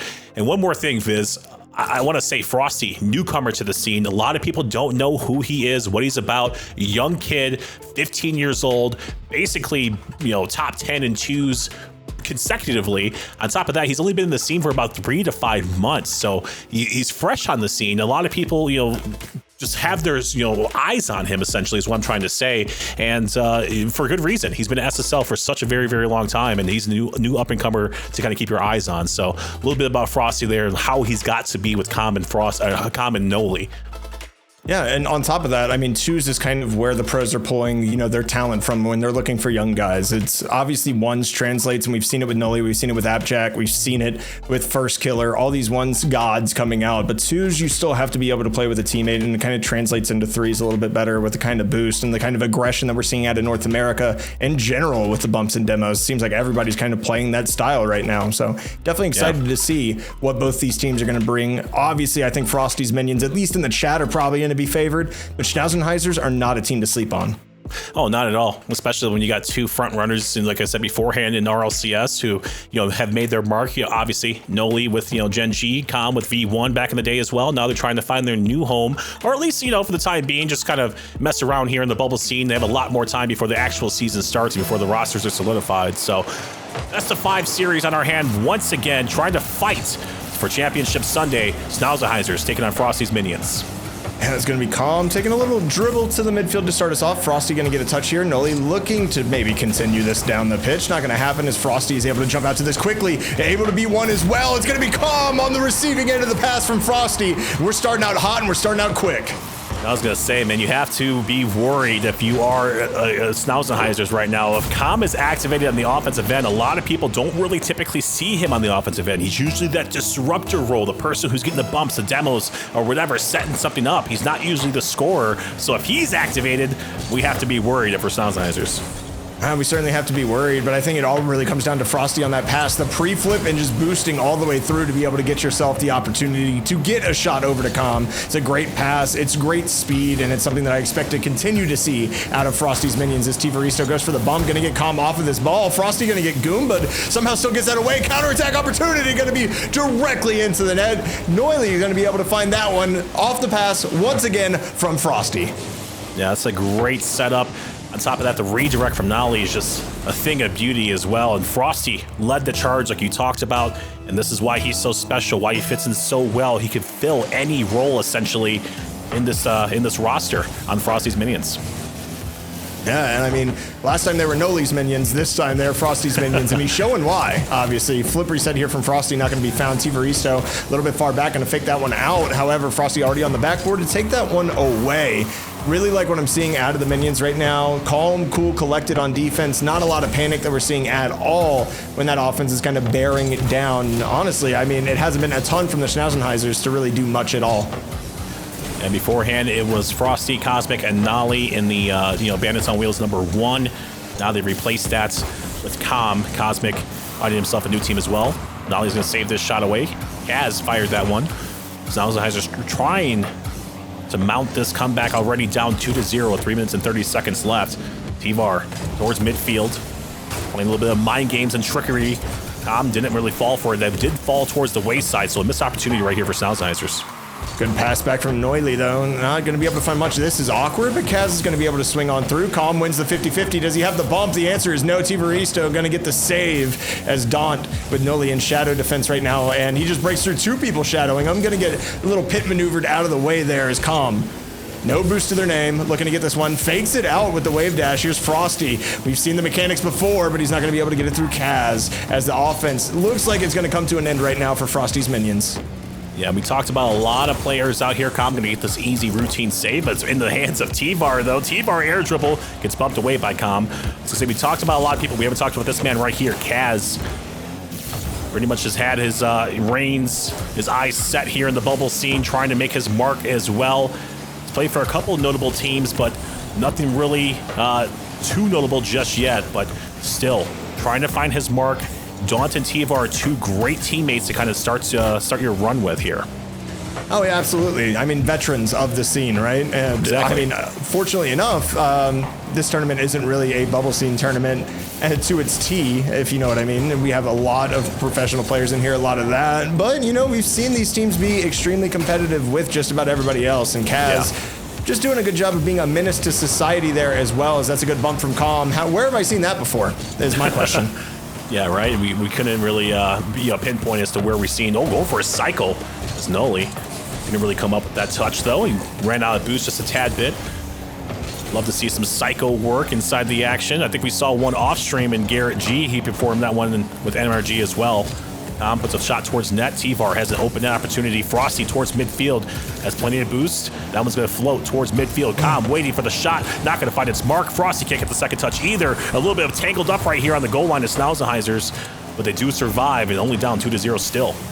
Yeah, but they're not really able to generate any offense, Whoops, and until they actually start being able to push the pace and actually get something going in the midfield, I seriously doubt they'll be able to get through this lineup, of course, of Calm, Frosty, and Noli. As this is a great musty over the top. Frosty, 50-50. Noli there, going to go ahead and shadow this early challenge. Very smart coming out, but still, more space offered as Daunt going to be cut out by Frosty once again. I think that's been the real big key for me so far, is seeing how aggressive Frosty has been in the midfield, really just allowing the minions to dispossess anybody that comes in their direction. What an angle! Tivar with the dunk. Huge, big-time performance right here from Tivar to get 1 goal back. Only down by 1 now, 49 seconds. But gets the dunk on the Nolly, just coming across the right-hand side, and that's all you need. Sometimes just a little bit of luck on your side and a little bit more skill, too.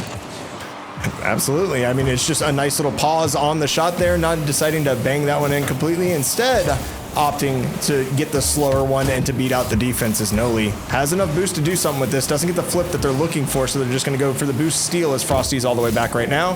Kaz very close to reading that one, but not able to, as Frosty fakes the jump, then comes back down. But Tivar going to have a massive clear. This might be an own goal. That is an aggressive back pass. Luckily, Noli was close enough to that one. 20 seconds left here in game number 1. Schnauzenheisers maybe trying to tie this one up. Nolly towards midfield.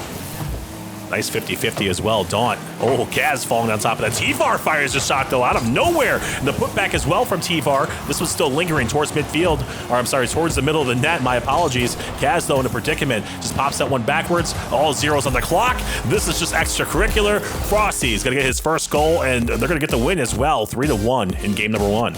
Yeah, I mean, you got to bet the farm when you need one, right? So this goal doesn't really matter much. It was a good job by Frosty's minions, just playing solid defense, being able to keep the ball out of the danger zone. And at the end of the day, 3-1 is a scoreline, much closer game than that scoreline indicates. As you can see, the shots are pretty much dead even, 8-7, but the minions are able to get the better quality over the quantity.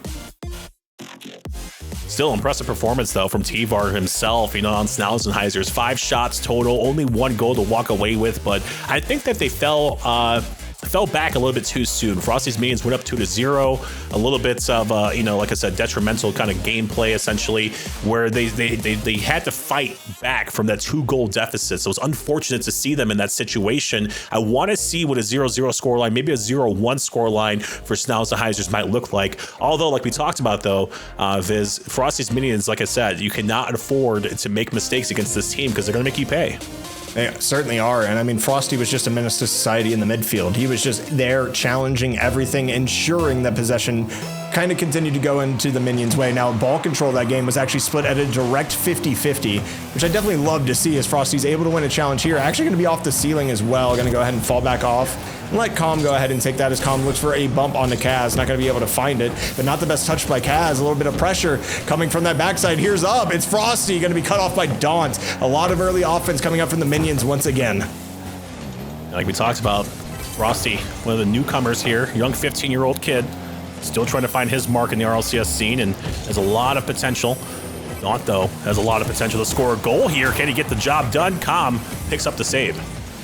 Calm, not a lot of boost, gonna get the flick over the top. Nolly, what a absolute win of a 50-50 right there. Look at the car control to be able to get the entire fat part of that hood just onto it. Completely kills the clear attempt from Kaz, and Calm is just able to scoop that one in. No boost, no problems. Frosty's minions up 1-0. Yeah, it's like perfectly timed flick as well. Then, like we talked about beforehand, Nolly just right place, right time. Good opening goal here for Frosty's minions. Only a 1-0. We can't really afford to see Schnauzenheisers go down by any more. Their offense really hasn't been clicking just yet. They're struggling just a tad bit. T-Var has been the only person that's been really popping off. Daunt and Kaz, they're there. The offense is there. Nice redirect right there from Frosty. Not intentional by any means. But at the same time, we just haven't really seen them clicking on all cylinders just yet. Oh, and when you have those opportunities in front of the net, you have to be able to get them as well, Daunt. That's unfortunate because it's the best look that I think the Schnauzenheisers have had almost the entirety of this series so far. That's a better opportunity, but T-Var's actually going to save it from his teammate. He was not flying. He was falling with style, and unfortunately for him, that was just the ticket that the doctor ordered. Is Frosty going to go ahead and pre-jump this one? Going to beat out T-Var here as well, and the demo going to just cause a reset. It's Noli going to beat another one. Kaz, not a lot of boost to their name, and we're just seeing Frosty's minions continue to kind of just dominate possession, where it was an even 50 in game number 1. Yeah, John takes this one over to the corner as well. Oh, almost gets a little bit of Rocket League love, I would say. Off the backboard now, a little bit of predicament for the defense of Frosty's minions. They do escape this little situation that they're in, but I want to say you're totally right with this one, Viz. 100%. Boost starvation, the struggle just to get some boost, just to grab some possession. Daunt fires another shot. I need to keep talking because every time I talk, Daunt tries to put one close and shut me up essentially, but still scoreless. The Schnauzenheisers.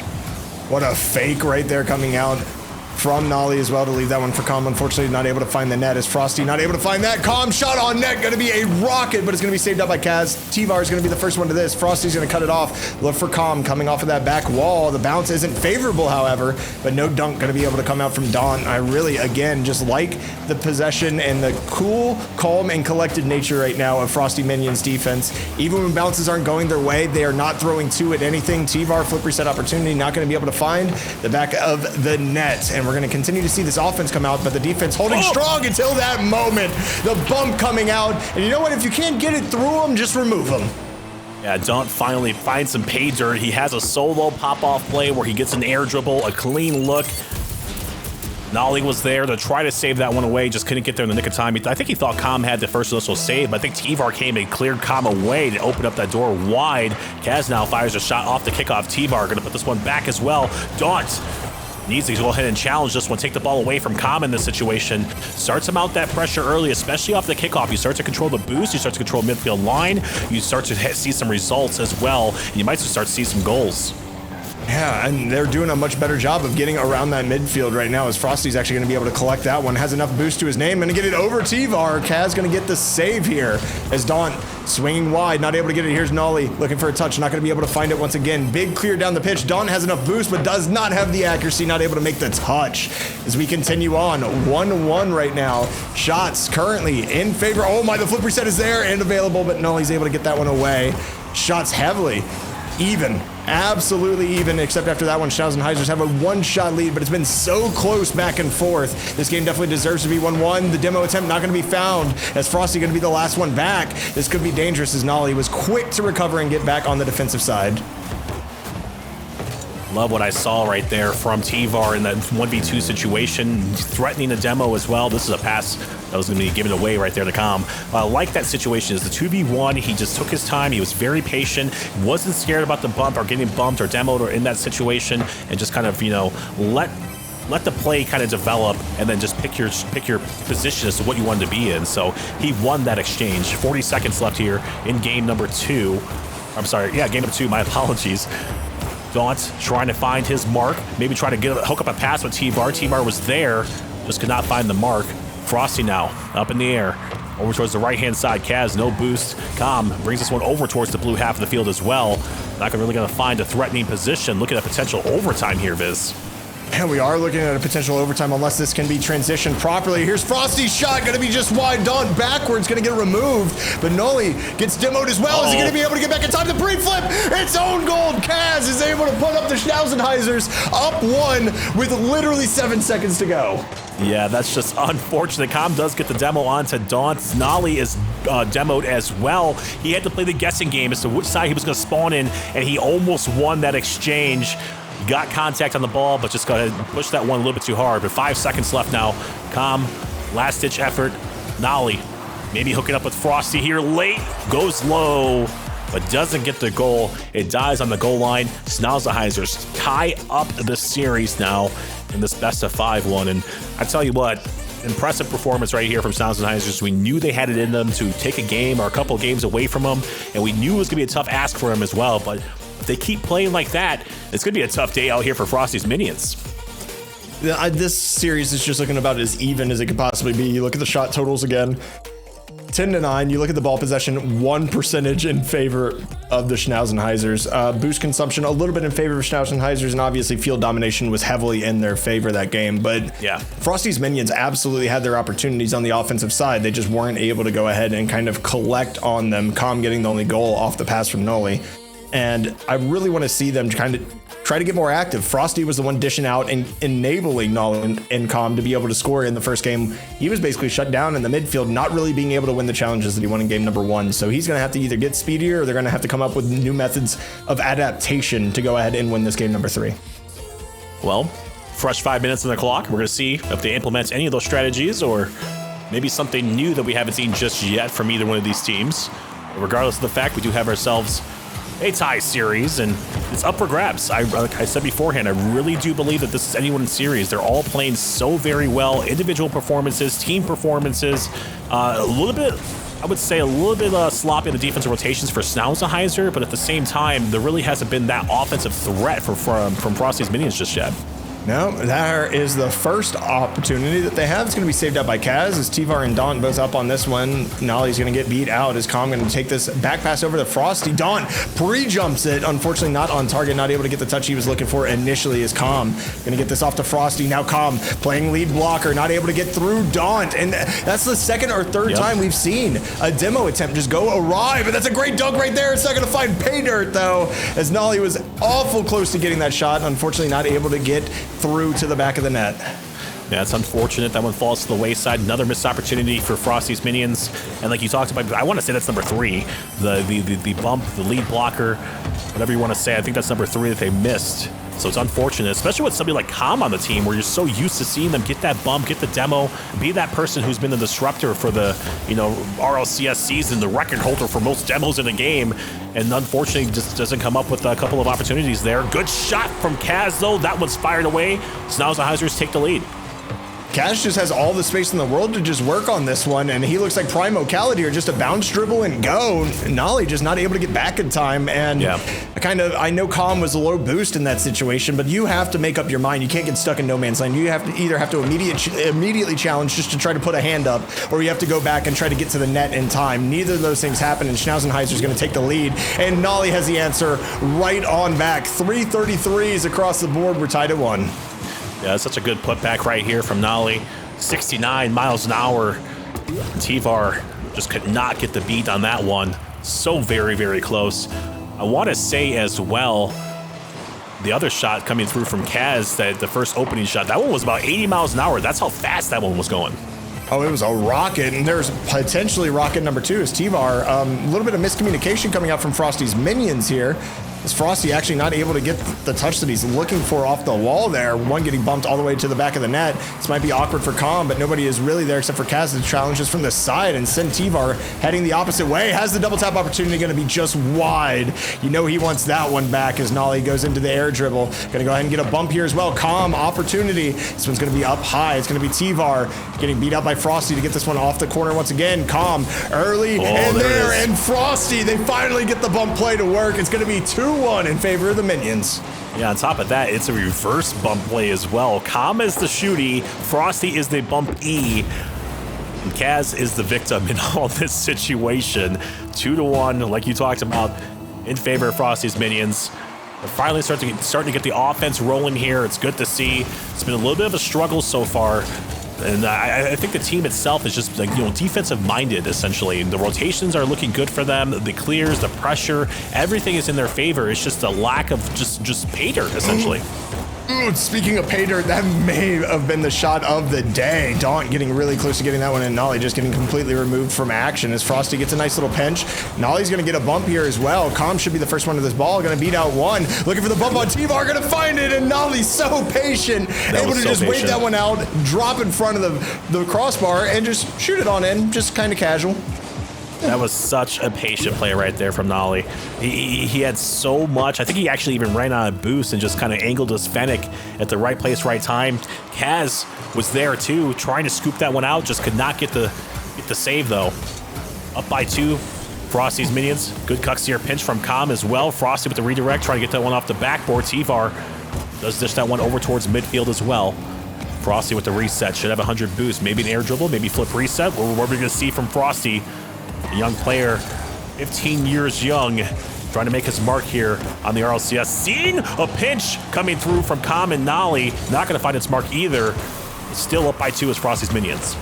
They're doing a good job, and Frosty playing that one deep. There's an opportunity in front, not going to be able to be found. Is Calm going to get this one over to the side?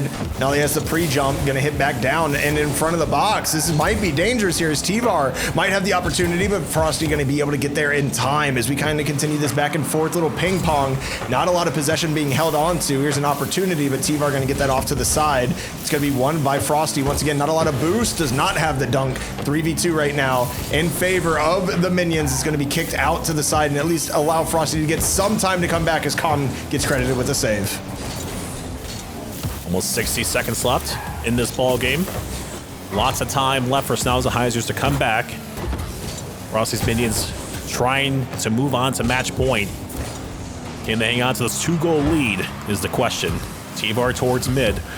Go ahead and challenge that one early. Frosty trying to challenge as well. It's going to leave Daunt with the open shot. Calm has to challenge, has to respect the shot from Daunt, a far one at that. T-Var off the ceiling. Over the overtake to Kaz is not fouled. Calm picks up a demo on T-Var as well. Into the corner. Noli, the wraparound pass from Kaz. T-Var soft touch, puts that one back, only down by 1 now with Schnauzenheisers. That's just a great job of capitalizing on the space that you've created. Nolly actually got spawn demoed, and I have no idea how Frosty was able to be the hero and dive in front of that first save. However, You dive in front of that one, you don't have any boost left to your name, and the ball's still hanging out in front of the box. You're probably going to get scored on at this level, and Schnauzenheisers absolutely take advantage of the situation presented in front of them. Able to get within one with 35 seconds to go. T-Var, pass to the midfield. Is that going to be it? It is! And they take, what, 20 seconds? Whoops, and they've tied the game up? It's about how much time was left on the clock. I think it was about 20 seconds or so. I think I said it about a minute and 10. So yeah, about 30 seconds plus.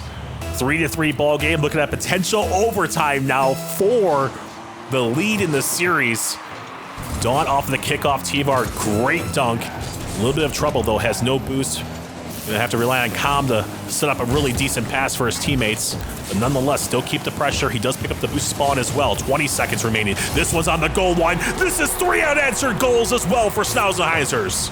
3 unanswered goals in less than a minute. And look at the cluster mess of people on the front post right there for Frosty's minions. That is a communication breakdown that should never happen at this level, and it bites them in the butt as Schnauzenheisers are staring down the barrel of a 2-1 series lead. We're going to see what Frosty can do. Early pop, of course, gets the flip. Going to look to get it around 1. Nolly actually gets a demo. Make it 2, and there's no defense to be found. Just put up an air 404. You can't connect, and Frosty takes absolute advantage of the situation.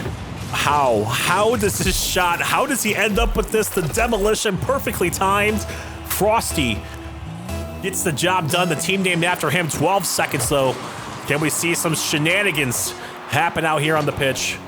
Frosty's left with this ball lingering. About 4 seconds elapsed before somebody touches it, and they're all going to concede with that one. This was a last-ditch effort for Frosty's minions. Good demolition coming out from Nolly as well. Calm fires a shot. This one's going to be saved away over to the left-hand side, and we do find ourselves in overtime. Quick little recap. Game number 1, KickFlip. KickFlip is hunting for a reverse sweep as well. They're tied up 2-2 with the first class matchup right now, too, as we head into overtime to see who takes the lead in this best of 5. And Kaz gonna get bumped off of this one. Someone just pining for that 2-1 advantage in this best of 5 right now. It's gonna be T-Var looking to get this one down to Daunt. Calm pre-jumps this. Backside completely open. Can Kaz get there in time? I've seen this story before. It happened at Nolly last time. It happens to, unfortunately, the Schnauzenheisers this time. The backside demo just gonna open up everything, and Kaz even guessed the right direction to go. Just enough pace on that shot to be able to find the back of the net. I cannot believe this. This is shenanigans. That's all I have to really say about this. What are these overtime games that we are witnessing today, Viz? These are the most wild games I probably have ever experienced while watching or casting Rocket League in general. And I just, happen to be a part of it. Frosty's minions winning 5-4 over Schnauzenheisers, and they're moving on to match point now. So a huge showing right now from Nolly. 3 goals in this last matchup. 3 goals for Kaz as well, a player who we're talking about trying to make his mark here on the bubble scene. I mean, Kaz is definitely making their mark right now. Unfortunately, it doesn't really matter if you do great individually. Rocket League is a team game. You have to rely on your teammates, and now you're on match point. So Kaz doing everything they can to keep him into it. I mean, the 3-goal swing was insane, right? But yeah, somehow Nolly is just Captain Clutch, able to get 2 demos and just free up. Basically, like, he parted the Red Sea for Frosty just to walk the ball right through. I mean, it was beautiful, and it's what a way to answer back after 3 straight get scored on you. It's just insane to me to have that wherewithal, as this one is actually going to be just skied towards the net to start off game number 4 here. Of course, match point in favor of Frosty's minions, as that's a great pass back. Frosty has the fake. It's going to be a great touch here by Daunt as well to get it over to T-Var. 50-50 in the midfield. Just awkwardness outbound. Everybody and their mother diving for this ball, but it's going to be Frosty getting bumped out of the way by Nolly there. But what is that catch? Are you kidding me? Frosty. That's what that is. That's just Frosty. He's kind of taking the game over, bumping his teammate. And on top of that, just upside down turtle goal. Easy touch, easy goal. A quick little update once again. Going to game number 5 now, hunting for the reverse sweep. Maybe, I think it's KickFlip. Yeah, forcing the game number 5 in that first class matchup. So we're going to keep you guys updated, and that one should pretty much conclude by the time that this game is over. So trying to stay alive inside this tournament right now is KickFlip, but they see themselves down 2-0 in first class. Yeah, and Oh, what a great shot by Daunt to get that one into the net. All right, Daunt just taking advantage of the space that's given to him. He knows he's first to this ball, has all the time in the world to get the placement, and is just going to go right through Frosty, who is coming off of that back post, does not have the angle to cover behind him. You mentioned it before. Why is KickFlip back into reverse sweep situation? Why do they keep doing this to themselves? Although it is game number 5, so we will have an update for you to see who's going to make it to day number 3 at some time during this game, hopefully. Frosty, huge win. It's going to be Calm. Looking for Frosty again. The redirect not going to find the back of the net. The shot was probably going to be saved regardless as we hit 402. The offense has been crazy so far in this series, and we're looking at more as Frosty's able to get that one away. Daunt's up, shot low, Nolly save, but a triple commit coming out. They're going to have to get it away, and it's going to be Nolly once again. Great job being able to get that away from the net as Daunt has to dive in front to stop Nolly. Yeah, on top of that, Calm was there. He was trying to play a little bit of a mix-up, play some mind games as well, maybe go for a bump, maybe a redirect, whatever it may be. He was there, just making his presence known. So shout out to Calm, trying to get things done on the offensive end, take this lead right back. Nolly from the corner. That was going to skyrocket over towards the ceiling. Daunt's going to gather that one up. Can he get the second touch? The angle, the double tap is there for a pass. Nobody there to receive it. Kaz was the closest one from Schnauzenheisers. He didn't really want to dive on that attempt, though. T-Var picks up the boost. Daunt with a shot fired over. That one's going to fall over towards Kaz's direction. It's going to fall into the corner as well. Gathered up by Calm. It's going to fire it back towards the blue half. Yeah, firing it back to the blue half, but not a lot of possession to be found right now for Frosty's minions, as Calm's actually going to have a shot here. It's going to be in, just enough pace to get it through Tivaristo, and it's going to be a lead right here. Didn't really think that this one was as dangerous as it looked with T-Var being on that front post, but Calm just able to get enough just enough sauce on it, really. Ends up at 71 miles an hour. Beats the Schnauzenheisers out. Just 2-1 in favor of the minions. Yeah, he just fired that one so fast. Even if he would have got a touch on it, I think the momentum would have hit his car backwards into the net with the ball itself. That's how fast that shot was. Good pass from T-Var, though, over to Daunt into the corner. About halfway into this ball game, trying to fight back. Frosty's minions trying to get this one all said and done in a 3-1 fashion. Schnauzenheisers have different plans. Kaz almost scores. This one's still in the corner. Daunt trying to go for the dunk play. Frosty smartly plays that one as well, back towards the opposite end. It's a good job in the midfield right now of the Schnauzenheisers, of course, to keep this one away as Nolly's able to get that touch. This is going to be over to the side. Kaz looking for the drop down, not going to be able to get it through Frosty. 2 defenders perfectly on that one as Nolly looking to continue the pace down the pitch as Daunt going to get the pinch and send this back to the midfield. T-Var looking to beat out Calm. Does. Do you have the opportunity as the third in position to get this shot on target? The answer to that is no, as Nolly looking for Calm in the midfield once again. T-Var going to cut this one off, but Nolly going to take to the skies to get it away. 156 remaining. Demo attempt missed. Frosty beats out everybody, but the shot's going to be high. Do you have the recollection? Do you have the pace? The answer is no. Saved by Tivaristo on Calm's shot. Such a good decision right there from Calm as well in the offensive end. Like you said, I think it was a fake demo attempt to just get T-Var in the air, or get whoever, I think it was Kaz, up in the air as well. This one fired back. Calm should have a routine save. T-Var trying to read that one. Good job by Calm. Just trying to gather this one. Nice speedy shot as well. Going to fall to the wayside though. Easily read by Daunt. But back and forth action, man. Both teams just firing shot after shot towards net. So far in this ball game, 6 shots for Schnauzenheisers and about 9 shots in total for Frosty's minions. But the defense standing tall for both ends.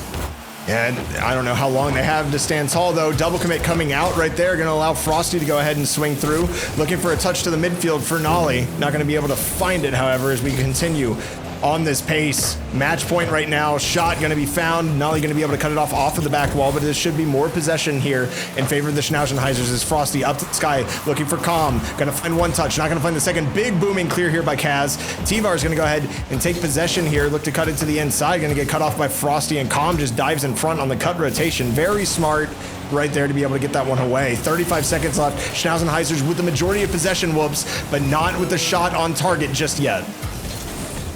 Last chance right here for Schnauzenheisers. Can they tie this one up, force the OT? And on top of that, though, Viz, have a better showing in OT. Only time is going to tell. Kaz with a retake. Frosty towards midfield, brings this one right back towards the blue half. T-Var has to be smart. Calm and Frosty both wait in the wings. Here goes T-Var with the shot. Dawn gets bumped by T-Var. T-Var with the 50-50 now. Dawn has to size this one up. Frosty takes the opportunity away completely, and it falls. And maybe I was going to say falls inside the net as well, but regardless, it's going to hit the ground, and Frosty's minions hang on by the skin of their teeth, and they win this series in a 3-1 fashion. I mean, I can't say I'm surprised by this. At the same time, though, Schnauzenheisers kept every single game close, and you're looking at that 3-1 score line. I don't think that accurately really tells the tale of how close this series was. As you see the shots in favor of Frosty's minions once again, doesn't really seem to matter. Is the Schnauzenheisers actually were able to burn more boost than Frosty's minions were, even though they were technically down on ball possession. They were able to really get in front and challenge things. Unfortunately for them, it just wasn't enough. Yeah, unfortunately, it was not enough, but at the same time, I mean, it was an impressive performance from them nonetheless. And like we talked about beforehand, Frosty's minions, we knew that it was going to be a tough ask for, this team to kind of come out and, perform. They did take a game away from them. They showed very, very well how strong this team is as well. And unfortunately, like I said, just the opportunity falls to the wayside. So, we're going to see them hopefully in the future. Hopefully they get to stick together too, man. I love to see a lot of these teams being developed. I like to see a lot of the teams that, we've seen today, just me and you, Viz, kind of they'll stick together and see how much damage can be done on the back end. But at the same time, regardless of the fact, we're going to talk about KickFlip real quick and give you guys a quick recap before we end the show. KickFlip loses to First Class in the 3-2 game number 5. So ultimately ended that run for KickFlip. So unfortunate for them. But like I said, I want to see them stick around as well. I mean, a lot of teams I was impressed by today. I can't really put it any other way. And we can go ahead and bring up the bracket and talk about those impressive runs that they had here in day number 2. Unfortunately enough, most of them were ended by the favorites in this bracket. So a little bit more chalk, I would argue, versus the number 1 fall showdown that we had, as every single invited team actually dropped down to lowers in that one. This one a little bit different. Going to go ahead and drop off just with a quick recap of Group A. Of course, Heybro able to sweep their way through uppers. They are your champions from, of course, the first fall showdown, and then 1901 coming back after dropping down to Heybro. They're able to go ahead and beat Boulevard twice, 3-1 today. Going down to Group B, obviously we followed NRG, 2 nail biters, extremely close. Unfortunately enough for KickFlip, they lose to NRG in the uppers and then go ahead and go to game number 5 again. Unfortunately falling to First Class, who are able to make it through in lowers as well. Yeah, it's unfortunate, but like I said beforehand, a lot of teams over there on that left side just definitely need to stick together. In particular, I love KickFlip, man. I want to see them. I think they're just a hair off of being something special, especially if Cam starts to hit some of the shots and hook up with some of his teammates there, especially, Flitz had a nice pass and back in game number 1, he just missed contact with it, so it was unfortunate. But hopping up to Group C over there, Shopify Rebellion, of course, doing Shopify Rebellion things, always over here being the giant slayers and taking out some of the best teams that we put them up against, and on top of that, constantly improve themselves week in, week out. So they won that first matchup 3-2 over Intensity, and then they came back and fought against Old Heads, who Old Heads is a very, very solid team.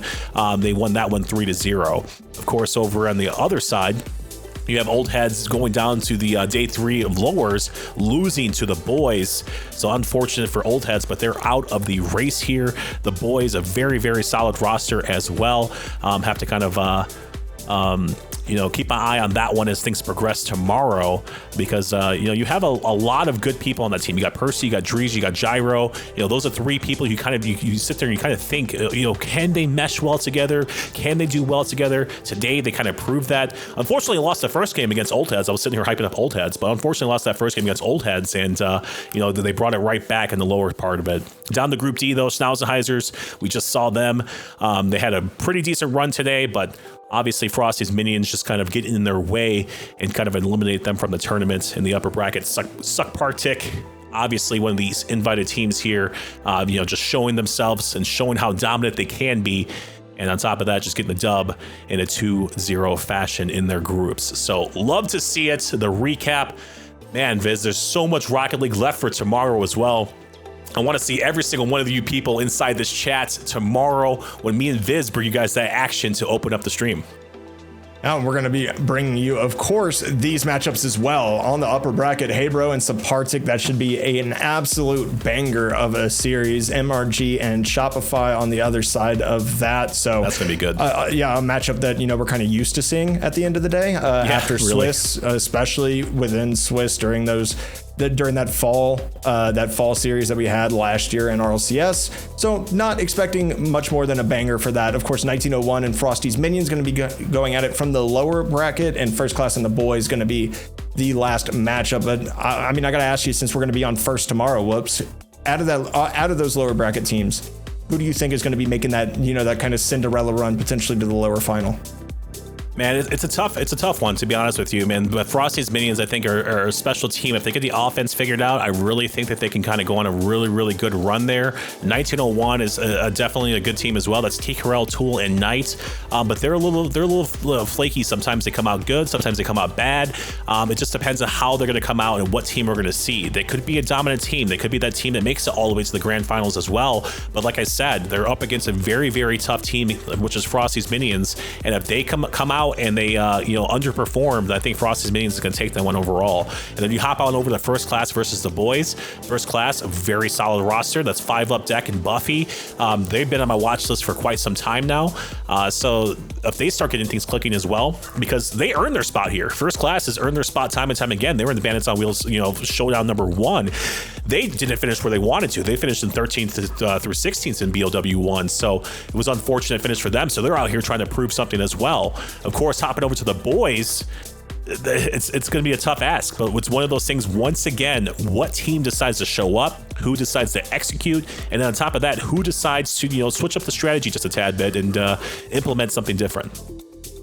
And that implementation of something different is so big. Obviously, a lot of these players are familiar with each other, right? But they're not familiar with these teams. And that's the most fun part of the offseason, in my opinion, is the ability to just kind of see the movement. Obviously, we're going to have a longer offseason this season as well. So not everything is really set in stone as far as this roster movement, right? So a lot of tryouts are happening right now. You can try to make adjustments and how these players play, but you don't know how the three plays together as a core. So a team like the Boys absolutely has that pop-off potential, and everybody's kind of familiar with them at the same time. I've never seen these three play together. So exactly, it's so much fun getting to participate in these tournaments as well.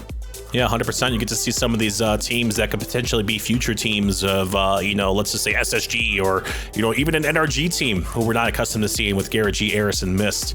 That's the team everybody's asking where Justin is. I don't know. We'll probably have the answer for you tomorrow, maybe, Sunday. So tune in tomorrow and see where Justin is. But at the same time, it's an NRG team that we all still hold very, very close to our hearts. And that just so much history here in Rocket League is NRG. So we want to see them succeed. But that Shopify Rebellion team is so scary, and time again, they've been tested. They've proven themselves, but this time it's two-piece Parth in Chicago, who we saw earlier on in the stream. That was Kendo and Chicksa bringing you guys the action today. But yeah, Chicago was very, very impressive in that performance as well. I mean, Chicago's always been impressive, in my opinion. He's always been one of the quickest players in RLCS. He doesn't necessarily have the greatest mechanics of all time. He's known a little bit for hitting crossbar, but when he's consistent, that's when you really saw G2 take off in the past, right? And I don't think, Parth and Two Piece are going to be people that'll hold him back. They're going to allow him to be aggressive. They're going to allow him to run out front. They're going to kind of scoop up the opportunities that he's able to create. And I think Chicago's actually a great fit for that roster. And you saw it today. Did a great job getting through uppers. Well, Viz, final thoughts, any other comments, any other concerns on your head before we end this show? No concerns whatsoever. Just happy to be bringing you the first couple of matches tomorrow, as well as, getting the opportunity to be able to throw it over to Spaceman and Corelli. So star-studded cast going to be coming in, of course, for the last couple of matches tomorrow. So I'm just really excited to bring more Rocket League. I love these kind of tournaments where we get to see everything kind of flip back and forth between rosters. Obviously, Mist was on Burgers last week, and now he's on NRG. So a lot of moving parts, and it's just really fun to be a part of. I agree with you on that one. I'm proud to be here, excited to be here as well. Bandits on Wheels has been a home for mine for a very, very long time. And, to see them back in action, I always love it. Shout out to our producer, Jesse, though, man, pushing the buttons on the backside. Shout out to Pranav, Nation, Atomic, everybody on the back end. Brett, all you guys making this very, very special, bringing this to life as well and sticking with it. Shout out to Twitch chat as well. Thank you guys very, very much for being here. I see you guys in the chat all the time, talking, having some conversations about some of the players on the pitch, trying to give some insightful, content for us us to kind of talk about as well. So love to see you guys here. I hope to see you guys tomorrow as well. The first match starts at 3 p.m. Eastern, 12 p.m. Pacific time. So if you guys have nothing better to do, hop on over here, watch us cast some Rocket League. It's going to be a banger of a show tomorrow. Viz, thank you very much for being here with me as always, man. It's a pleasure. Me and Visionary are going to be inside the booth tomorrow, like he said, bringing you guys the action to start off the show. And then we're going to throw it over to Spaceman and Corelli later on for the grand finals. So thank you guys once again. Peace out. Much love. Hope you guys have a great day. We gon' make you move. We gon' make you lose. We gon' make you move. So baby, let's open tonight.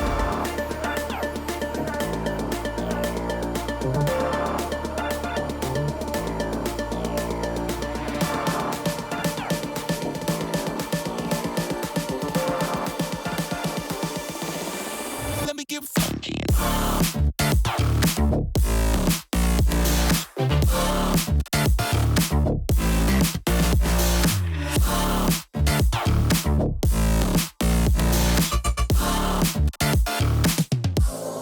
Let me get funky.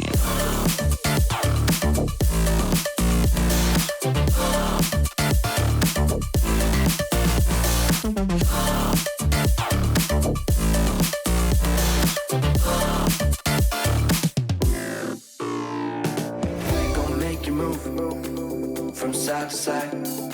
We gon' make you lose all inside your mind. Oh, we gon' get you through this just for one more high. So baby, let's orbit tonight. We gon' make you move from side to side. We gon' make you lose all inside your mind. Oh, we gon' get you through this just for one more. So baby, let's orbit tonight. Let me get funky.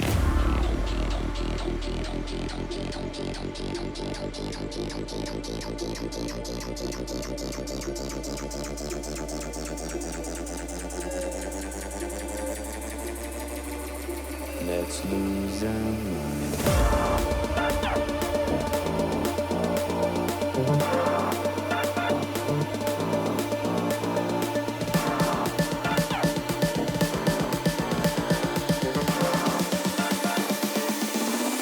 Let me get funky.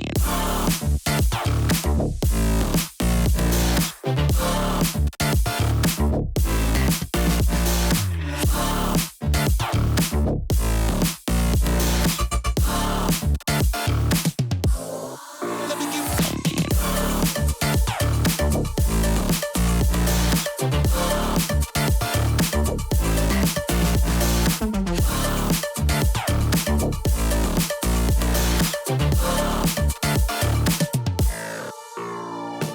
We gon' make you move from side to side. We gon' make you lose all inside your mind. Oh, we gon' get you through this just for one more high. So baby, let's orbit tonight.